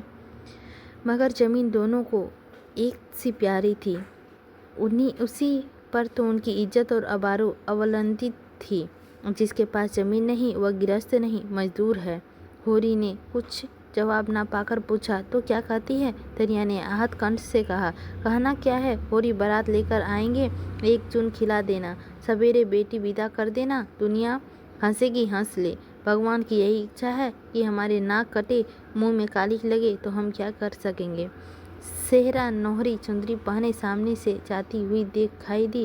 गौरी को देखते ही उसने जरा सा घूंघट सा निकाल लिया। उससे समधी का नाता मानती थी। धनिया ने उसका परिचय हो चुका था। उसने पुकारा, आज किधर चली समधीन? आओ बैठो। नोहरी ने दिग्विजय कर लिया था और अब जन्नत पर अपने पक्ष में बटोर लेने का प्रयास कर रही थी। आकर खड़ी हो गई। धनिया ने उसे सिर से पांव तक आलोचना की आंखों से देखकर कहा, आज इधर कैसे भूल पड़ी? नोहरी ने कतार स्वर्ग से कहा, ऐसे ही तुम लोगों से मिलने चली आई। बिटिया का विवाह कब तक है? धनिया संगीत भाव से बोली, भगवान के अधीन है, जब हो जाए। मैंने तो सुना इसी सालंग में होगा। तिथि ठीक हो गई है? हाँ, तिथि ठीक हो गई है। मुझे भी न्योता देना। तुम्हारी तो लड़की है, न्योता कैसा? दहेज का सामान तो मंगवा लिया होगा, जरा मैं भी देखूं। धनिया असमंजस में पड़ी, क्या कहें। गौरी ने उसे संभाला। अभी तो कोई सामान नहीं मंगवाया है, और सामान क्या करना है? कुश कन्या तो देना है। नोहरी ने अंधविश्वास भरी आंखों से देखा। कुश कन्या क्यों देखे? माँ तो पहली बेटी है, दिल खोल कर करो। गौरी हंसा। मानो कह रहा हो तुम्हें चारों और हरा दिखाई देता होगा, यहाँ तो सूखा ही पड़ा हुआ है। रुपये पैसे की तंगी है, क्या दिल खोल कर करो? तुमसे कौन पर्दा है? बेटा कमाता है, तुम कमाते हो, फिर भी रुपये पैसे की तंगी? कैसा विश्वास आएगा? बेटा ही लायक होता तो फिर काहे को रोना था? चिट्ठी पत्थर तक भेजता नहीं, रुपये क्या भेजेगा? यह दूसरा साल है, एक चिट्ठी नहीं। इतने में सोना बैलों के चारों के लिए हरियाली की एक गठर सील पर लिए यौवन में अपने आंचल से चुराती बालिका सी सलर आई और गड्ढा वहीं पटक कर अंदर चली गई। नोहरी ने कहा, लड़की तो खूब सियानी हो गई है। धनिया बोली, लड़की की बाढ़ रेट की बाढ़ है, अभी के दिन की। बर तो ठीक हो गया ना? हाँ, बर तो ठीक है, रुपये की बंदोबस्त हो गया तो इसी महीने में विवाह कर देंगे। नोहरी दिल में ओझी थी। इधर उसने जो थोड़े से रुपये जोड़े थे वे उसके पेट में उछल रहे थे। अगर वह सोना का विवाह के लिए कुछ रुपये दे दे तो कितना यश मिलेगा। सारे गांव में उसकी चर्चा हो जाएगी। लोग चकित होकर कहेंगे, नोहरी ने इतने रुपये दिए, बड़ी देवी है। गौरी और धनिया दोनों घर घर में उसका बखान करते फिरेंगे। गांव में उसका मान सम्मान कितना बढ़ जाएगा। वह उंगली दिखाने वाले का मुंह सी देगी। फिर किसको हिम्मत है कि उस पर हंसे या उस पर आवाज़ें कैसे? अभी सारा गांव उसका दुश्मन है, तब सारा गांव उसका हतेशी बन जाएगा। यह कल्पना से उसने मुर्दा खिल गई। थोड़े बहुत से काम चलता हो तो मुझसे ले लो, जब हाथ में रुपये आ जाए तो दे देना। गौरी और धनिया दोनों ही ने उसकी ओर देखा। नहीं नहरी दिल लगी नहीं कर रही है। दोनों ने आंखों में विस्मय था, कृतिका थी, संदेह था और लज्जा थी। नोहरी इतनी बुरी नहीं है जितना लोग समझते हैं। नोहरी ने फिर कहा, तुम्हारी और हमारी इज्जत एक है। तुम्हारी हंसी हो तो क्या मेरी हंसी ना होगी? कैसे भी हुआ हो, पर हम तो तुम्हारे समधी हो। गौरी ने सकुचते हुए कहा, तुम्हारे रुपये तो घर में ही हैं, जब काम पड़ेंगे तब ले लेंगे। अब आदमी अपनों ही का भरोसा तो करता है, मगर ऊपर से इंतजाम हो जाए तो घर के रुपये क्यों छुएं? धनिया का अनुमोदन किया। हाँ और क्या? नोहरी ने अपनापन जताया। जब घर में रुपये हैं तो बाहर वालों के सामने क्यों हाथ फैलाए हो? सूद भी देना पड़ेगा, उस पर स्टाम्प लगाओ, गवाही कराओ, दस्तूरी दो, खुशामद करो। हाँ, मेरे रुपये में छूट लगी हो तो दूसरी बात है। होरी ने संभाला, नहीं नहीं नोहरी, जब घर का काम चल जाएगा तो बाहर क्यों हाथ फैलाएंगे? लेकिन आपस वाली बात है, खेती बाड़ी का भरोसा नहीं। तुम्हें जल्दी कोई काम पड़ा तो हम रुपये ना जुटा सकें तो तुम्हें भी बुरा लगेगा और हमारी जान भी संकट में पड़ेगी। इसे कहता था, नहीं लड़की तो तुम्हारी है, मुझे अभी रुपये की ऐसी जल्दी नहीं है, तो तुम्ही से ले लेंगे। कन्यादान का फल भी क्यों बाहर जाए? कितने रुपये चाहिए? तुम कितने दे सकोगी? 100 से काम चल जाएगा? होरी की लालच आया, भगवान ने छप्पर फाड़ कर रुपये दिए हैं तो जितना ले सके उतना क्यों ना ले। 100 में भी चल जाएगा, 500 में भी चल जाएगा, जैसा हौसला हो।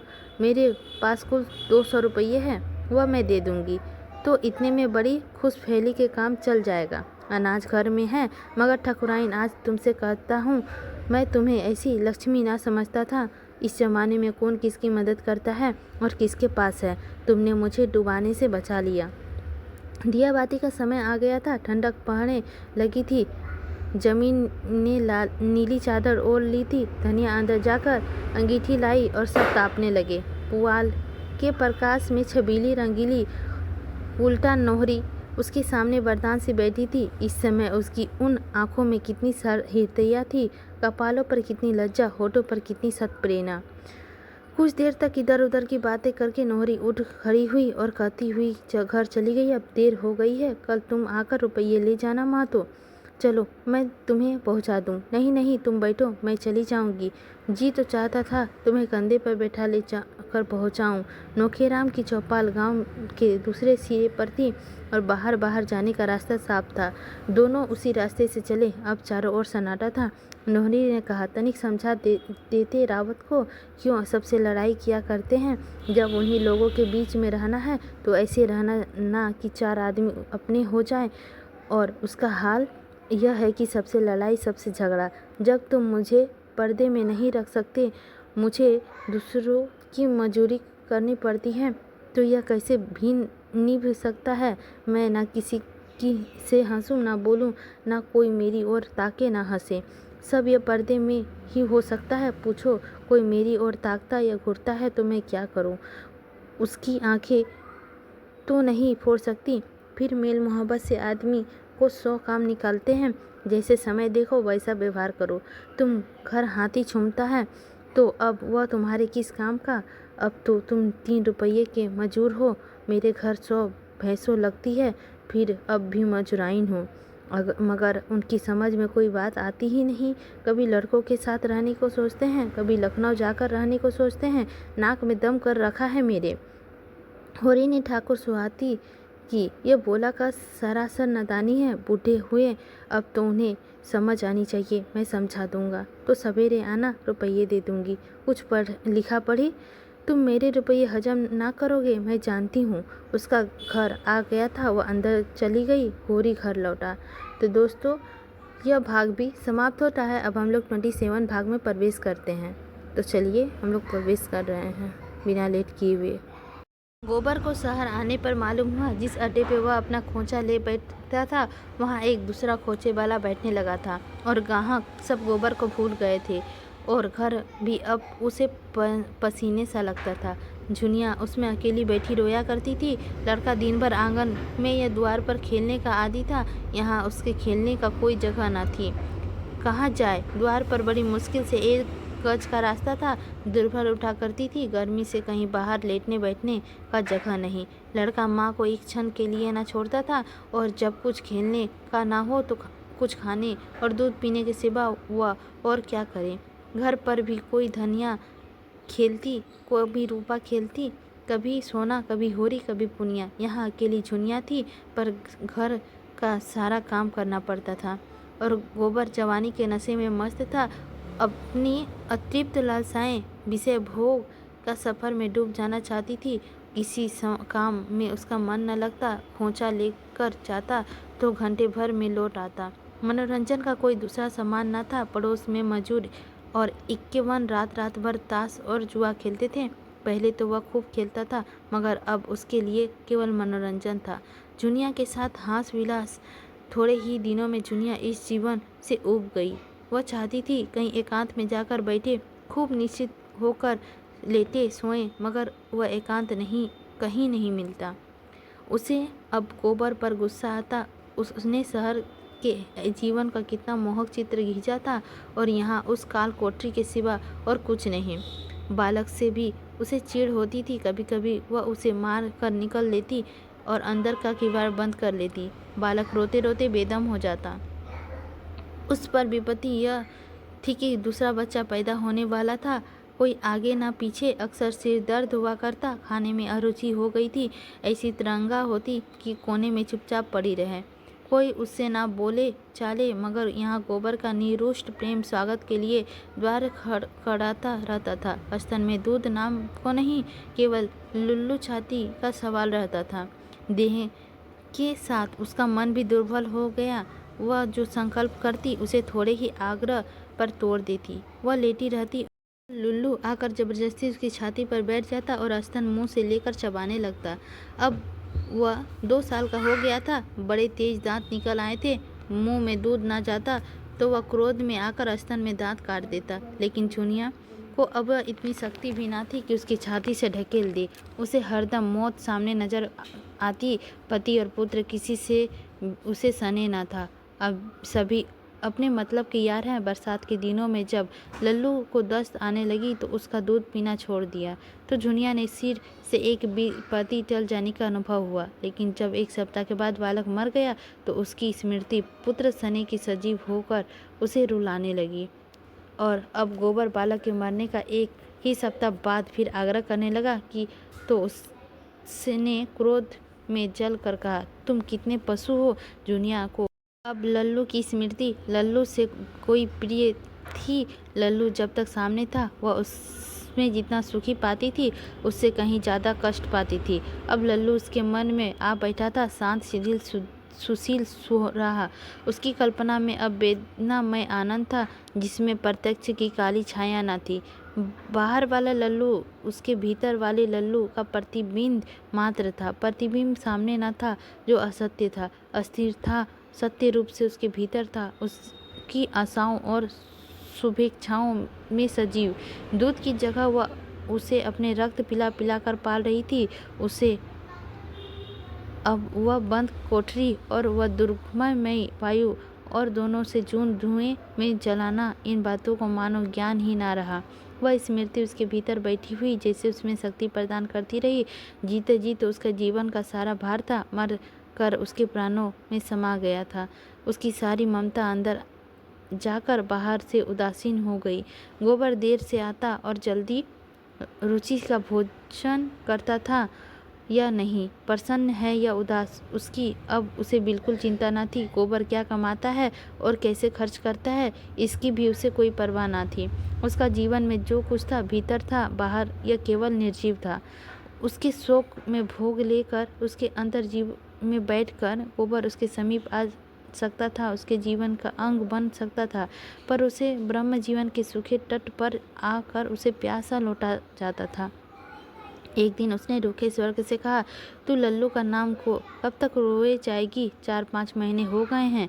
जुनिया ने ठंडी सांस लेकर कहा, तुम मेरा दुख नहीं समझ सकते। अपना काम देखो, मैं जैसी हूँ वैसी पड़ी रहने दो। तेरे रोते रहने से लल्लू लौट आएगा। जुनिया के पास कोई जवाब न था। वह उठकर पतीली सी कचालू के लिए आलू उबालने लगी। गोबर ने ऐसा पाषाण हृदय उससे ना समझा था।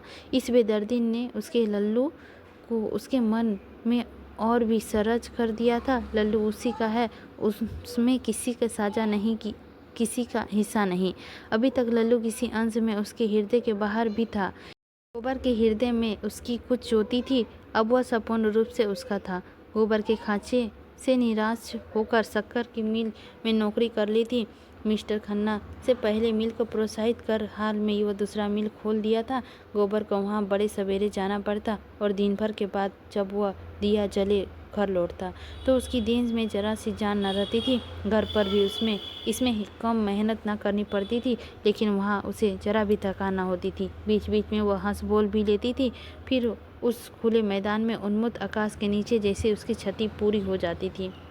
वहाँ उसकी देह चाहे जितना काम करे, मन स्वतंत्र रहता था। जहाँ देह में उतनी मेहनत ना होने पर भी जैसे उसकी कोलाहल, उस गति और तूफानी सैर का उस पर बोझ सा लदा रहता था। यह शंका भी बनी रहती थी कि न जाने कब डांट पड़ जाए। सभी श्रमिकों की यही दशा थी। सभी ताड़ी या शराब में अपने दैहिक थकान और मानसिक अवसाद में डुबाया करते थे। गोबर भी शराब का चस्का पड़ा था।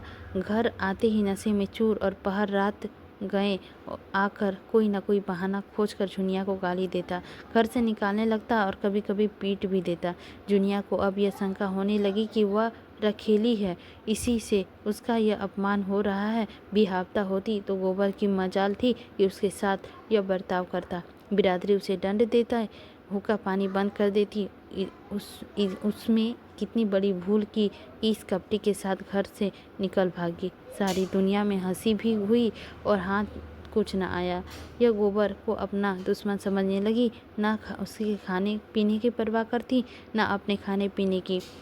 जब गोबर उसे मारता तो उसे ऐसा क्रोध आता कि गोबर का गला छुरे से रेत डालें। घर जयो जयो पूरा होता जाता, उसकी चिंता बढ़ती जाती। इस घर में तो उसका मरण हो जाएगा, कौन उसकी देखभाल करेगा, कौन उसे संभालेगा। और जो गोबर इसी तरह मारता पीटता रहा तो उसका जीवन नरक हो जाएगा। एक दिन वह बम्बे का पानी भरने गई तो पड़ोस में एक स्त्री ने पूछा, के महीने का है रे? जुनिया ने लज्जाकर कहा, क्या जाने दीदी, मैंने तो गिनाया नहीं। दोहरी देह की, काली कटोली नाटी, कुरूपा, बड़े बड़े स्तनों वाली स्त्री थी। उसका पति एक्का हारता था और वह खुद लकड़ी की दुकान करती थी। जुनिया कई बार उसका दुकान से लकड़ी लाई थी, इतना ही परिचय था। मुस्कुराकर बोली, मुझे तो जान पड़ता है दिन पूरे हो गए, आजकल ही का होगा। कोई दाई वाई ठीक कर ली है? जुनिया ने बयातुल स्वर्ग से कहा, मैं तो यहाँ किसी को नहीं जानती। तेरा मर्दुआ कैसा है जो कान में तेल डाले बैठा है? उन्हें मेरी क्या फिक्र। हाँ, देख तो रही हूँ, तुम तो शहर में बैठोगी, कोई करने धरने वाला चाहिए कि नहीं? सास, ननद, देवरानी, जेठानी कोई है कि नहीं? किसी को बुला लेना था। मेरे लिए सब मर गए। वह पानी लाकर जूठे बर्तन मांजने लगी तो प्रसव की शंका का हृदय में धड़कने हो रही थी। सोचने लगी, कैसे क्या होगा भगवान, यही तो होगा, मर जाऊंगी, अच्छा होगा, जंजाल से छूट जाऊंगी। शाम को उसके पेट में दर्द होने लगी। समझ गई विपत्ति की घड़ी आ पहुंची। पेट में एक हाथ से पकड़े उसे पसीने की तरह उसे चूल्हा जलाया, खिड़की डाली और दर्द से व्याकुल होकर जमीन पर लेट गई। कोई 10 बजे रात को गोबर आया, ताड़ी का दुगंध उड़ाता हुआ लपाटी हुई जबान से उठ पटांग बक रहा था। मुझे किसी का परवाह नहीं है, जिसे 100 दफ़े गरज हो रहे नहीं चला जाए। मैं किसी का ताव नहीं सह सकता, अपने माँ बाप की ताव नहीं सहा जिसमें जन्म दिया है, जब तब दूसरा का तावा क्यों सहो? जमानदार आंखें दिखाता है, यहाँ किसी का दोष सहने वाला नहीं है। लोगों ने पकड़ न लिया होता तो खून पी जाता। खून कल देखूंगा बच्चा को, फांसी ही तो होगी। दिखा दूंगा कि मर्द कैसे मरते हैं, हंसता हुआ, अकड़ता हुआ, मोछों का ताव देता हुआ। फांसी के तख्ते पर जाऊं तो सही। औरत की जात कितनी बेवफा होती है। खिचड़ी डाल दी और टांग पसार के सो रही। कोई खाए ना खाए उसका बला से आज मज़े में कुल्फे उड़ाता है। मेरे लिए खिचड़ी, अच्छा सदा लेकर जितना सताते बने मुझे भगवान सताएंगे जो न्याय करते हैं। उसने जुनिया को जगाया नहीं, कुछ बोला भी नहीं। चुपके से खिड़की थाली में निकाली और 2-4 कोर निकलकर बरामदे में लेट रहा। पहले पहर उसने सर्दी लगी, कोठरी से कंबल लेने गया तो जुनिया को कहारने की आवाज़ सुनी। नशा उतर चुका था। पूछा, कैसा जी है जुनिया, कहीं दर्द है क्या? हाँ, पेट जोर से दर्द कर रहा है। तूने पहले क्यों नहीं कहा? अब इस वक्त कहाँ जाऊँ? किससे कहती? मैं मर गया था क्या? तुमने मेरे जीने मरने की क्या चिंता? गोबर घर भराया, कहाँ दाई खोजने जाए? इस वक्त वह आने ही क्यों लगी? घर में कुछ है भी तो नहीं। चुड़ैल ने पहले बता दिया होता, किसी को 2-4 रुपये मांग लाता। इन्हीं हाथों में 100-50 रुपये हरदम पड़े रहते थे। 4 आदमी खुशामद करते थे। इस कुलछनी के आते ही जैसे लक्ष्मी उड़ गई। टके टके का मोहताज हो गया। सहसा किसी ने पुकारा, यह क्या तुम्हारी घरवाली कहा रही है? दर्द तो नहीं हो रहा है?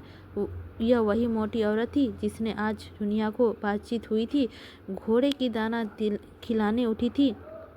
जुनिया की कहानी सुन के पूछने आ गई थी। गोबर ने बरामदे में आकर कहा, पेट में दर्द है, छटपटा रही है, यहाँ कोई दाई मिलेगी? वह तो मैं आज उसे देख कर ही समझ गई थी, दाई कच्ची सहाय में रहती है। लपक कर बुला लाओ, कहना जल्दी चल, अब तक मैं यहीं बैठी हूँ। मैंने तो कच्ची सहाय नहीं देखी, किधर है? अच्छा तुम उसे पंखा चलाते रहो, मैं बुलाए लाती हूँ। यही कहते हैं अनाड़ी आदमी किसी काम की नहीं, पूरा पेट और दाई का खबर नहीं। यह कहती हुई वह छत से चल दी। इससे मुंह पर लगे लोग इसे चुनिया कहते थे, यही इसका नाम था। लेकिन पीठ पीछे मोटल्ली कहा करते थे। किसी को मोटल्ली कहते सुन लेती तो उसका सूद पुखड़ों तक चढ़ जाती थी। गोबर को बैठे 10 मिनट भी ना हुए थे और वह लौट आई और बोली, अब संसार में गरीबों का कैसा निवरा होगा। राड कहती है 5 रुपये लूँगी तब चलूँगी और 8 आने रोज। 12वें दिन एक साड़ी। मैंने कहा तेरा मुँह झुलस दूँ, तू जा चूल्हे में, मैं देख लूँगी। 12 बच्चों का माँ यूँ ही नहीं हो गई। तुम बाहर आ जाओ गोवर्धन, मैं सब कर लूँगी। बरक्त पड़ने पर आदमी ही आदमी के काम आता है। 4 बच्चे जाना लिए तो दाई बन बैठी। वह झुनिया के पास जाकर बैठ गई और सिर अपनी जांघ पर रख कर उसका पेट सहलाती हुई बोली, मैं तो आज उसके देखते ही समझ गई, सच पूछो तो इसी धड़कने में आज मुझे नींद नहीं आई। यहाँ तेरा कौन सगा बैठा है? झुनिया ने दर्द की दांत जमाकर करसी कहती हुए कहा, अब ना बचूंगी दीदी। हाय तो मेरी भगवान से मांगने ना लगी थी, एक को पाला पोसा उससे तुमने छीन लिया, तो फिर इसका कौन काम था? मैं मर जाऊं माता तो तुम बच्चे पर दया करना, उसे पाल पोस देना, भगवान तुम्हारी भला करेंगे। चुनिया सने से उसका केस सुहालती हुई बोली, धीरज धर बेटी, धीरज धर, अभी क्षण भर में कष्ट कटा जाता है। तूने भी तो जैसे चुप्पी साध ली थी, इससे किस बात की लाज? मुझे बता दिया होता तो मैं मौलवी साहब के पास ताबीज़ दे जाती। वही मिर्जा जी तो इस हाथे में ही रहते हैं। इसके बाद चुनिया का कुछ होश ना रहा। 9 बजे सुबह उसे होश आया तो उसने देखा चुनिया शीशु के लिए बैठी है और वह साफ साड़ी पहने लेटी हुई है। ऐसी कमजोरी थी मानो देह में रक्त का नाम ना हो। चुहिया रोज सवेरे आकर झुनिया के लिए हरीरा और हलवा पका जाती और दिन में कई बार आकर बच्चे को उपटन मल जाती और ऊपर से दूध पिला जाती। आज चौथा दिन था पर झुनिया के स्तनों में दूध ना उतर रहा था। शिशु रो रो कर गला फाड़े लेता था क्योंकि ऊपर का दूध उसे पचता न था। एक क्षण में को वह चुप ना होती था। चूहिया अपना स्तन उसके मुंह में देती। एक बच्चा एक क्षण चूसता पर जब दूध ना निकलता तो चीख मारने लगता। अब चौथे दिन सांझ तक झुनिया का दूध ना उतरा तो चूहिया घबराई। बच्चा सूखता चला जाता है। नखास में एक पेंसेदार डॉक्टर रहते हैं। चूहिया उन्हें ले आई। डॉक्टर की देखभाल कर कहा, इन्हीं देह में खून तो है ही नहीं, दूध कहाँ से आए? समस्या जटिल हो गई है। देह की खून आने में कई महीने पुष्टिकरण दवाइयाँ खानी पड़ेगी, तब कहीं दूध उतरेगी। तब तक तो इसके मांस का लौंधले का ही काम तमाम हो जाएगा। पहर हो गई थी। गोबर ताड़ी पिए और सारे में पड़ा हुआ था। चूहिया बच्चे को चुप कराने के लिए उसके मुंह पे अपनी छाती डाले हुए थी कि सहसा उसे ऐसा मालूम हुआ कि उसकी छाती में दूध आ गया। प्रसन्न होकर बोली, ले चुनिया, अब तेरा बच्चा जी जाएगा, मेरा दूध आ गया। चुनिया ने चकित होकर कहा, तुमने दूध आ गया? नहीं री सच, मैं तो यही परियाती, देख ले। उसने अपना स्तन दबाकर दिखाया। दूध से थान फूट निकली। चुनिया ने पूछा, तुम्हारी छोटी बिटिया तो अभी 8 साल की, इससे कम की नहीं है? हाँ 8वां है, लेकिन मुझे दूध बहुत होता था। इधर तो तुम्हें कोई बाल बच्चा नहीं हुआ। वही लड़की पेट पोछनी थी, छाती बिल्कुल सूख पड़ी थी, लेकिन भगवान की लीला है, क्या करे। अब तो चूहिया 4-5 बार आकर बच्चे को दूध पिला जाती। बच्चा पैदा हुआ था दुर्बल, लेकिन चूहिया ने स्वस्थ दूध पीकर गदराया जाता था। एक दिन चूहिया नदी स्नान करने गई। बच्चा भूख के मारे छटपटाने लगा। चूहिया 10 बजे लौटी तो चूहिया झुनिया बच्चे को कंधों में लगाए झुला रही थी और बच्चा रोए जाता था। चूहिया ने बच्चे को गोद में लेकर दूध पिला देना चाहा, पर झुनिया उससे छिड़क कर कहा, रहने दो, अभागा मर जाए वही अच्छा, किसी का एहसान तो ना लेना पड़े। चूहिया गिड़गिड़ाने लगी। झुनिया ने बड़े अदब बाद बच्चा उसकी गोद में दिया, लेकिन झुनिया और गोबर में अब भी ना पड़ती थी। झुनिया के मन में बैठ गया कि यह पक्का मतलबी बेदर्द आदमी है, मुझे केवल भोग का वस्तु समझता है, चाहे मैं मरूं या जीऊं, उसकी इच्छा पूरी किए जाऊं, उसे बिल्कुल गम नहीं। सोचता होगा यह मर जाएगी तो दूसरी लाऊंगा, लेकिन मुंह धोख कर रखे बच्चा, मैं ही ऐसी अल्हड़ थी कि तुम्हारे फंदे में आ गई, तब तो पैरों पर सिर रखे देता था। यहाँ आते ही न जाने क्यों जैसे इसका मिजाज ही बदल गया। जाड़ा आ रहा था, पर ना ओढ़न ना बिछावन, रोटी दाल में जो 2-4 रुपये बचते ताड़ी में उड़ जाते। एक पुराना लिहाफ था, दोनों उसी में सोते थे, लेकिन फिर भी उसमें 100 कोस का अंतर था। दोनों एक ही करवट में रात काट देते। गोबर का भी शिशु के गोद में लेकर खिलाने के लिए तरस कर रह जाता था। कभी कभी वह रात को उठकर उसका प्यारा मुखड़ा देख लिया करता था, लेकिन झुनिया की ओर से उसका मन खींचता था। झुनिया भी उससे बात न करती, न उसकी कुछ सेवा ही करती, और दोनों के बीच में यह मिलिया समय के साथ लोहे की मोर्चे की भांति गहरा, दृढ़ और कठोर होता जाता था। दोनों एक दूसरे की भांति बातों को उल्टा ही अर्थ निकालते, वही जिसमें आपस का देश और भड़के, और कई दिनों तक एक एक वाक्य को मन में पाले रहते और उसका अपना रक्त पिलाकर एक दूसरे की झंझट पड़ने के लिए तैयार रहते, जैसे शिकारी कुत्ते हो। उधर गोबर के कारखाने में भी आए दिन एक न एक हंगामा उठता रहता। अब की बजट में शंकर की ड्यूटी लगी थी। मिल के मालिकों को मजदूरी घटाने का अच्छा बहाना मिल गया। ड्यूटी में अगर 5 का हानि थी तो मजदूरी घटा देने में 10 का लाभ था। इधर महीनों से इस मिल में भी यही मसला छिड़ा हुआ था। मजदूरों का संघ हड़ताल करने को तैयार बैठा हुआ था। इधर मजदूरी घटा और उधर हड़ताल हुई। उसे मजदूरी में ठेले की कटौती को स्वीकार न थी। जब उस तेजी के दिनों में मजदूरी ने एक थैली की भी न बढ़ती हुई, तो अब वह घाटे में क्यों साथ दे। मिर्जा खुदेर संघ की सभापति और पंडित ओमकारनाथ बिजली संपादक मंत्री थे। दोनों ऐसी हड़ताल कराने पर तुले हुए थे कि मिल मालिकों को कुछ दिन याद आ रहे। मजदूरों को भी ऐसी हड़ताल की क्षति पहुंचेगी कि यहाँ तक कि हजारों आदमी रोटियां को भी मोहताज हो जाएगा। इस पहलू की ओर उनकी निगाह बिल्कुल न थी, और गोबर हड़तालियों में सबसे आगे था। उद्दंड स्वभाव का था, ही लड़खड़ाने की जरूरत थी, फिर वह मारने मरने को न डरता था। एक दिन झुनिया ने उसे जी खड़ा करके समझाया भी, तुम बाल बच्चे वाले आदमी हो, तुम्हारा इस तरह आग में कूदना अच्छा नहीं। इस पर गोबर बिगड़ उठा, तू कौन होती है मेरे बीच में बोलने वाली, मैं तुम्हें सलाह नहीं पूछता।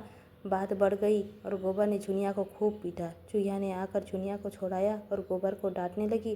गोबर ने सिर पर शैतान सवार था, लाल लाल आंखें निकालकर बोला, तुम मेरे घर में मत आया करो चूहिया, तुम्हारे आने को कुछ काम नहीं। चूहिया के व्यंग के साथ कहा, तुम्हारे घर में ना आऊँगी तो मेरी रोटी कैसे चलेगी। यहाँ तो मांग जांग कर ले जाती हूँ, तब तावा गर्म होता है। ना मैं होती लाला तो यह बीबी आज तुम्हारी लतें खाने के लिए बैठी ना होती। गोबर घुसा तान कर बोला, मैंने कह दिया मेरे घर में ना आया करो, तुम्ही ने इस चुड़ैल का मिजाज आसमान पर चढ़ा दिया है। चूहिया वहीं डटी हुई निशंक खड़ी थी। बोली, अच्छा अब चुप रहना गोबर, बेचारी अकर्मी लकड़खोरी औरत को मार कर तुमने कोई भी जवां मर्दी के काम नहीं किया। तुम उसके लिए क्या कहते हो कि तुम्हारी मार सहे, एक रोटी खिला देते हो इसीलिए अपने भाग बखारो कि ऐसी गौ औरत पा लिए हो। दूसरी होती तो तुम्हारे मुंह में झाड़ू मार कर निकल गई होती। मोहल्ले के लोग जमा हो गए और चारों ओर से गोबर पर फटकारने लगे, वही लोग जो अपने घरों में अपनी स्त्रियां को रोज पीटते थे। इस वक्त न्याय और दया के पुतले बने हुए थे। चूहिया और शेर हो गई और फरियाद करने लगी, दाढ़ी चाल कहता है मेरे घर ना आया करो, बीबी कच्चा रहने चला था, यहाँ नहीं जानता कि बीबी बच्चों को पालना बड़े गुर्दे का काम है। इनसे पूछो, मैं ना होती तो आज यह बच्चा जो बछड़े की तरह कुलेले ले रहा है, कहाँ जाता? औरत को मारकर जवानी दिखाता है। मैं ना हुई तेरी बीवी यहीं जूती उठाकर मुंह का तार जमाती और कोठरी में ढकेल कर बाहर का केवाड़ बंद कर देती। दाने को तरस जाते। गोबर छलछाया हुआ अपने काम में चला गया। चूहिया औरत ना होकर मर्द होती तो मजा चखा देती। औरत के मुंह क्या लगे। मील में असंतोष और बादल घने होते जा रहे थे। मजदूर बिजली की पर्तियां जेब में लिए फिरते और जरा भी अवकाश पाते तो 2-3 मजदूरों के मील में पढ़ने लगते। पत्र की बिक्री खूब बढ़ी हुई थी। मजदूरों के नेता बिजली कार्यालय की आधी रात तक बैठे हड़ताल में स्कीमें बनाया करते और प्राप्त काल जब पत्र में यह समस्या मोटी मोटी अक्षरों में छपता तो जनता टूट पड़ती और पत्र की कापियां दूने तिगुने दाम में बिक जाती। उधर कंपनी के डायरेक्टर भी अपने घात में बैठे हुए थे। हड़ताल हो जाने में ही उनका हित था। आमदनियों में कमी तो थी ही नहीं, बेकारी बढ़ी हुई थी। इसके आधे वेतन पर ऐसे आदमी आसानी से मिल सकते थे। माल की तैयारी में एकदम आधी बचत हो जाएगी। 10-5 दिन काम का हरज होगा, कुछ परवाह नहीं। आखिर यही निश्चय हो गया कि मजदूरी में कमी का ऐलान कर दिया जाए। दिन और समय नियत कर लिया गया। पुलिस को सूचना दे दी गई। मजदूरों का कानों कान खबर न थी। वे अपने घात में थे। उसी वक्त हड़ताल करना चाहते थे जब गोदाम में थोड़ा बहुत माल रह गया और मांग तेज हुई। एकाएक एक दिन मजदूर लोग शाम को छुट्टी पाकर चलने लगे तो डायरेक्टरों ने ऐलान सुना दिया। उसी वक्त पुलिस आ गई। मजदूरों ने अपनी इच्छा के विरुद्ध उसी वक्त हड़ताल करनी पड़ी जब गोदाम में इतना माल भरा हुआ था कि बहुत तेज मांग होने पर भी 6 महीने से पहले ना उठ सकता था। मिर्जा खुदैन ने यह बात सुनी तो मुस्कुराए जैसे कोई मनसमी योद्धा अपने शत्रु का रण कौशल पर मुग्ध हो गया था। एक क्षण विचारों में डूबे रहने के बाद बोले, अच्छी बात है, अगर डायरेक्टरों की यही इच्छा है तो यही सही। हालतें उनके मुआफिर है, लेकिन हमें न्याय का बल है। लोग नए आदमी रखकर भी अपना काम चलाने लगते हैं। हमारी कोशिश यह होनी चाहिए कि उन्हें एक क्षण भी नया आदमी ना मिले। यही हमारी फतह होगी। बिजली कार्यालय में उसी वक्त खतरे की मीटिंग हुई। कार्यालयनी संगीतिनी का समर्थन हुआ, पदाधिकारियों का चुनाव हुआ और 8 बजे रात को मजूरी का लंबा जुलूस निकला। 10 बजे रात को कल का सारा प्रोग्राम तय किया गया और यह तारीख कर दी गई कि किसी तरह दंगा फसाद ना हो पाए। मगर सारी कोशिश बेकार हो गई। हड़तालियों ने नए मजदूरों की टिक्की दल मिल के द्वार पर खड़ा देखा तो उनकी हिंसा वृत्ति काबू से बाहर हो गई। सोचा था 100-100, 50-50 रोज आदमी भर्ती के लिए आएंगे, इन्हें समझा बुझाकर धमकाकर भगा देंगे। हड़तालियों की संख्या देखकर नए लोग अब भी भयभीत हो जाएंगे। मगर यहाँ तो नुस्खा ही कुछ और था। अगर यह सारे आदमी भर्ती हो गए तो हड़तालियों के लिए समझौता का कोई आशा ही ना थी। तय हुआ कि नए आदमियों को मिल में जाने ही ना दिया जाए। बल प्रयोग के सिवा और कोई उपाय न था। नया दल भी लड़ने मरने पर तैयार था। उसमें अधिकांश ऐसे भूखमरे थे जो इस अवसर को किसी तरह भी ना छोड़ना चाहते थे। भूखों मर जाने से या अपने बाल बच्चों को भूखा मरते देखने से ही तो यह कहीं अच्छा था कि इस परिस्थिति में लड़कर मरे। दोनों दलों के फौजदारों हो गई। बिजली संपादक तो भाग खड़े हुए। बेचारे मिर्जा जी पिट गए और उनकी रक्षा करते हुए गोबर भी बुरी तरह घायल हो गया। मिर्जा जी पहलवान आदमी थे और मंचे हुए फीके ऊपर आने का कोई गहरा वार ना पड़ने दिया। गोबर गंवार था, पूला लठ मारना जानता था, वह अपनी रक्षा करना ना जानता था, जो लड़ाई में मरने से ज़्यादा महत्व की बात है। उसके एक हाथ में लाठी टूट गई, सिर खुला गया और अंत में वह वहीं ढेर हो गया। कंधों की अनगिनती लाठियां पड़ी जिसमें उसमें एक एक अंग चूर हो गया। हड़तालियों ने उसे गिरते देखा तो भाग खड़े हुए। केवल 10-12 जंगे हुए आदमी मिर्जा को घेर कर खड़े रहे। नए आदमी विजय पताका उड़ाते हुए मिली में दाखिल हुए और पराजित हड़ताली अपने हताहवों में उड़ा कर अस्पताल पहुंचाने लगे। मगर अस्पताल में इतने आदमियों के लिए जगह न थी। मिर्जा जी तो ले लिए गए। गोबर की मरहम पट्टी करके उन्हें घर पहुंचा दिया गया। जूनिया ने गोबर की वह चेष्टाहीन लोधी देखी तो उसका नारीत्व जाग उठा। अब तक उसने यह सबल रूप में न देखा तो उस पर शासन करता था, डांटता था, मारता था। आज वह अपंग था, निसहाय था, दयनीय था। जुनिया ने खाट पर झुककर आंसू भरी आंखों से गोबर को देखा और घर की दशा पर ख्याल करके उसे गोबर की एक स्टबर्न क्रोध आया। गोबर जानता था कि घर में एक पैसे नहीं है। वह यह भी जानता था कि कहीं से एक पैसे मिलने की आशा नहीं है। यह जानते हुए भी उसने बार बार समझाने की पर भी उसने यह विपत्ति अपने ऊपर ली। उसमें कितनी बार कहा था, तुम इस झगड़े में ना पड़ो, आग लगाने वालों आग लगाकर ही अलग हो जाएंगे, जायसी गरीबों के सिर। लेकिन यह कब तक उसकी सुनने लगा। वह तो उसकी बैरिन थी। मित्र तो वही लोग थे जो अभी मज़े में मोटरों में घूम रहे हैं। और उस क्रोध में एक प्रकार का दृष्टि थी, जैसे हम उन बच्चों को कुर्सी में गिरे पड़ते देखकर जो बार बार मना करने में खड़े होने के बाज न आते थे, चिल्ला उठते थे, अच्छा हुआ, बहुत अच्छा हुआ, तुम्हारे सिर क्यों ना दो हो गया। लेकिन एक ही क्षण में गोबर ने करुण कर्तन स्वर्ग सुनकर उसकी सारी संज्ञा सिहर उठी। व्यथा में डूबी हुई यह शब्द उसके मुंह से निकले, हाय हाय, सारी देह भुरकुस हो गई। सबों को तनिक भी दया न आई। वह उसी तरह बड़ी देर तक गोबर की मुंह देखती रही। वह छीन होती हुई आशा के जीवन में कोई लक्षण न पा लेना चाहती थी और प्रतिरक्षण उसका देह अस्त होने वाले सूर्य की तरह डूबती जाती थी और भविष्य में अंधकार उसे अपने अंदर समेटे लेती थी। सहसा चूहिया ने आकर पुकारा, गोबर का क्या हाल है बहू, मैंने तो सुना। दुकान से दौड़ी हुई आई। चुनिया ने रुके हुए आंसू उबाल पड़े, कुछ बोल न सकी। भयभीत आंखों से चूहिया की ओर देखा। चूहिया ने गोबर का मुंह देखा, उसकी छाती पर हाथ रखा और आश्वासन भरे स्वर्ग में बोली, यह 4 दिन में अच्छे हो जाएंगे, घबरा मत। कुशल हुई, तेरा सुहाग बलवान था, कोई आदमी उसे दंगे में मर गए। घर में कुछ रुपये पैसे हैं? चुनिया ने लज्जा से सिर हिला दिया। मैं लाए देती हूँ, थोड़ा सा दूध लाकर गरम कर दे। चुनिया ने उसके पांव पकड़कर कहा, दीदी तुम ही पे माता हो, मेरा दूसरा कोई नहीं है। जाड़ों की उदास संध्या आज और भी उदास मालूम हो रही थी। चुनिया का चूल्हा जलाया और दूध उबालने लगी। चूहिया बरामदे में बच्चे के लिए खिला रही थी। सहसा चुनिया भरी कंठ से बोली, मैं बड़ी अभागिन हूँ दीदी, मेरे मन में ऐसा आ रहा है जैसे मेरे ही करुण इसकी यह दशा हुई। जो कुड़ता है तब मन दुखी होता है, फिर गालियाँ भी निकालती है, शराब भी निकालता है। कौन जाने मेरी गालियाँ।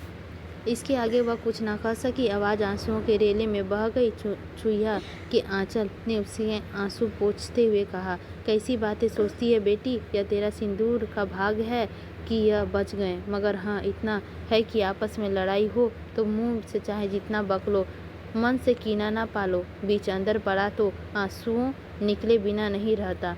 झुनिया ने कफन भरे स्वर्ग से में पूछा, अब मैं क्या करूँ दीदी? चूहिया ने ठहास दिया, कुछ नहीं बेटी, भगवान का नाम ले, वही गरीब का रक्षा करते हैं। उसी समय गोबर ने आंखें खोली और झुनिया के सामने देखकर याचना भाव से छीन करके बोला, आज बहुत चोट खा लिया झुनिया, मैं किसी से कुछ नहीं बोला, सबों ने अन्यास मुझे मारा, कहा सुना माफ कर, तुझे सताया था, उसी का यही फल मिला। थोड़ी देर का और मेहमान हूँ, अब ना बचूंगा। सारे दर्द की सारी देह फटी जाती है। चूहिया ने अंदर आकर कहा, चुपचाप पड़े रहो, बोलो चलो नहीं, मरोगे नहीं, इसका मेरा जिम्मा। गोबर ने मुख की आशा की रेखा झलक पड़ी, बोला, सच कहती हूँ, मैं मरूंगा नहीं। हाँ नहीं मरोगे। तुम्हें हुआ क्या है? जरा सिर में चोट आ गई है और हाथ में हड्डी उतर गई है। ऐसी चोट मर्दों का रोज ही लगा करती है। इन चोटों से कोई मरता है? नहीं मरता। अब मैं झुनिया को नहीं मारूंगा, डरते हुए कि झुनिया तुम्हें न मारे। न मारोगी भी तो कुछ ना बोलूँगा, अच्छे होने पर भूल जाऊँगा। नहीं दीदी, कभी ना भूलूँगा। गोबर इस समय बच्चों सी बातें किया करता। 10-5 मिनट अगेत सा पड़ा रहता।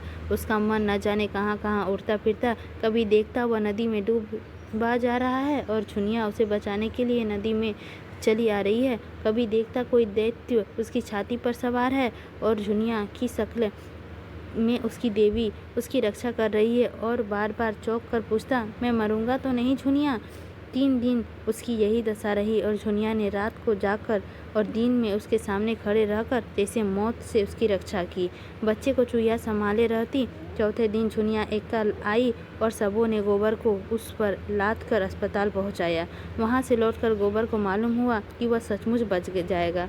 उसके आंखों में आंसू भर कर कहा, मुझे क्षमा कर दो झुन्ना, इन 2-4 दिनों में चूहिया में 3-4 रुपये खर्च हो गए थे। अब झुनिया को उसकी कुछ लेते संकोच होता था। वह भी कुछ मलडाल भी तो थी। लकड़ी की बिक्री में रुपये झुनिया को देती, लेकिन झुनिया भी कुछ काम करने का विचार किया। अब गोबर को अच्छे होने में महीनों लगेंगे, खाने पीने को चाहिए, दवादाई भी तो चाहिए। वह कुछ काम करेगी, खाने भर तो हो ही आएगा। बचपन में उसने कौवों को पालना और घास छीलना सीखा था। यहाँ कौवे कहाँ थी? वह घास छील सकती थी। मोहल्ले में कितने ही स्त्री पुरुष बराबर शहर के बाहर घास छीलने जाते थे और 8-10 आने कमा लेते थे। वह प्राप्त गोबर के हाथ मुंह धुलाकर बच्चे को उसे सौंप कर घास छीलने निकल जाती और तीसरी पहर तक भूखी प्यासी घास छीलती रहती। फिर उसे मंडी में ले जाकर बेचती और शाम तक घर आती। रात को वह गोबर को नींद सोती और गोबर की नींद जगाती, मगर इतना कठोर श्रम करने पर भी उसका मन ऐसा प्रसन्न रहता मानो झूले पर बैठी गा रही है। रास्ते भर साथ ही स्त्रियों और पुरुषों में चुगल और विनोद करती जाती। घास छीलते समय भी सबों में हंसी दिल लगी होती रहती। ना किस्मत का रोना, ना मुसीबत का गीला। जीवन क्या सार्थकता में अपनों के लिए कठिन से कठिन त्याग में, अपना स्वाधीन सेवा में जो उल्लास है, उसकी ज्योति एक एक अंग में चमकती रहती। बच्चा अपने पैरों पर खड़ा होकर जैसे तालियां बजाकर खुश होता है, उसी आनंद में वह अनुभव कर रही थी, मानो उसके प्राणों में आनंद का कोई सोता खुल गया हो। और मन स्वस्थ हो तो देह कैसी अस्वस्थ रहे। उस 1 महीने में जैसे उसका काया पलट हो गई हो। उसके अंगों में अब शिथिलता नहीं, चपलता था, चलक था, सुकुमारता था। मुख पर पीलापन नहीं रहा, खून की गुलाबी चमक है। उसका यौवन जो इस बंद कोठरी में पड़े पड़े अपमान और कहर की कुंठित हो गया था, वह मानो तेजी हवा और प्रकाश पाकर लहलहा उठा। अब उसे किसी बात का क्रोध नहीं आता। बच्चे को जरा सी रोने पर वह झुल्ला उठती थी। अब जैसे उसके ध्येय और प्रेम का अंत ही ना था। इसके खिलाफ गोबर अच्छा होते जानने पर भी कुछ उदास रहता था। जब हम अपने किसी प्रियजन पर अत्याचार करते हैं तो विपत्ति आ पड़ने पर हमने कितनी शक्ति आ जाती है कि इस तीव्र व्यथा का अनुभव करें। तो इसमें हमारी आत्मा का जागृति का उदय हो जाता है और हम उसे बेचा व्यवहार का प्रयाचित करने के लिए तैयार हो जाते हैं। गोबर उसी प्रयाचित के लिए व्याकुल हो रहा था। हम अपने जीवन के रूप में बिल्कुल दूसरा होगा। उसमें क्रूरता की जगह मृदुता होगी, अभिमान की जगह नम्रता। उसे ज्ञात हुआ कि सेवा करने का अवसर बड़े सौभाग्य से मिलता है और वह इस अवसर को कभी ना भूलेगा। तो दोस्तों, यह भाग अब समाप्त हुई। अब हम लोग नेक्स्ट एपिसोड में अगले भाग देखेंगे, जो 28 भाग को देखेंगे और उसमें भी कुछ अच्छे चीज़ों के बारे में देखेंगे जो इस उपन्यास में उपलब्ध है। अभी फ़िलहाल के लिए इतना ही। मिलते हैं अगली एपिसोड में, जो भाग होगा 28। उसी के साथ मैं लेती हूँ आप लोगों से विदा। यदि यह उपन्यास या वाचन अच्छी लगी होगी तो मुझे लाइक कीजिएगा, चैनल पर नए होंगे तो सब्सक्राइब कीजिएगा और हमें बताइएगा कि यह उपन्यास आप लोगों को कैसी लगी कमेंट करके। आपका कमेंट का हमें वेट रहेगा। और हाँ, यदि कुछ दिक्कत है तो प्लीज़ हमें कमेंट करके बताइएगा और हम वो चीज़ को सुधारने की पूरी कोशिश करेंगे और फिर देखेंगे कि मुझ में क्या कमी है, फिर उसमें हम कुछ अमल करने की कोशिश करेंगे। तो मिलती हूँ अगली उपन्यास के अगले भाग में। लेती हूँ आप लोगों से विदा।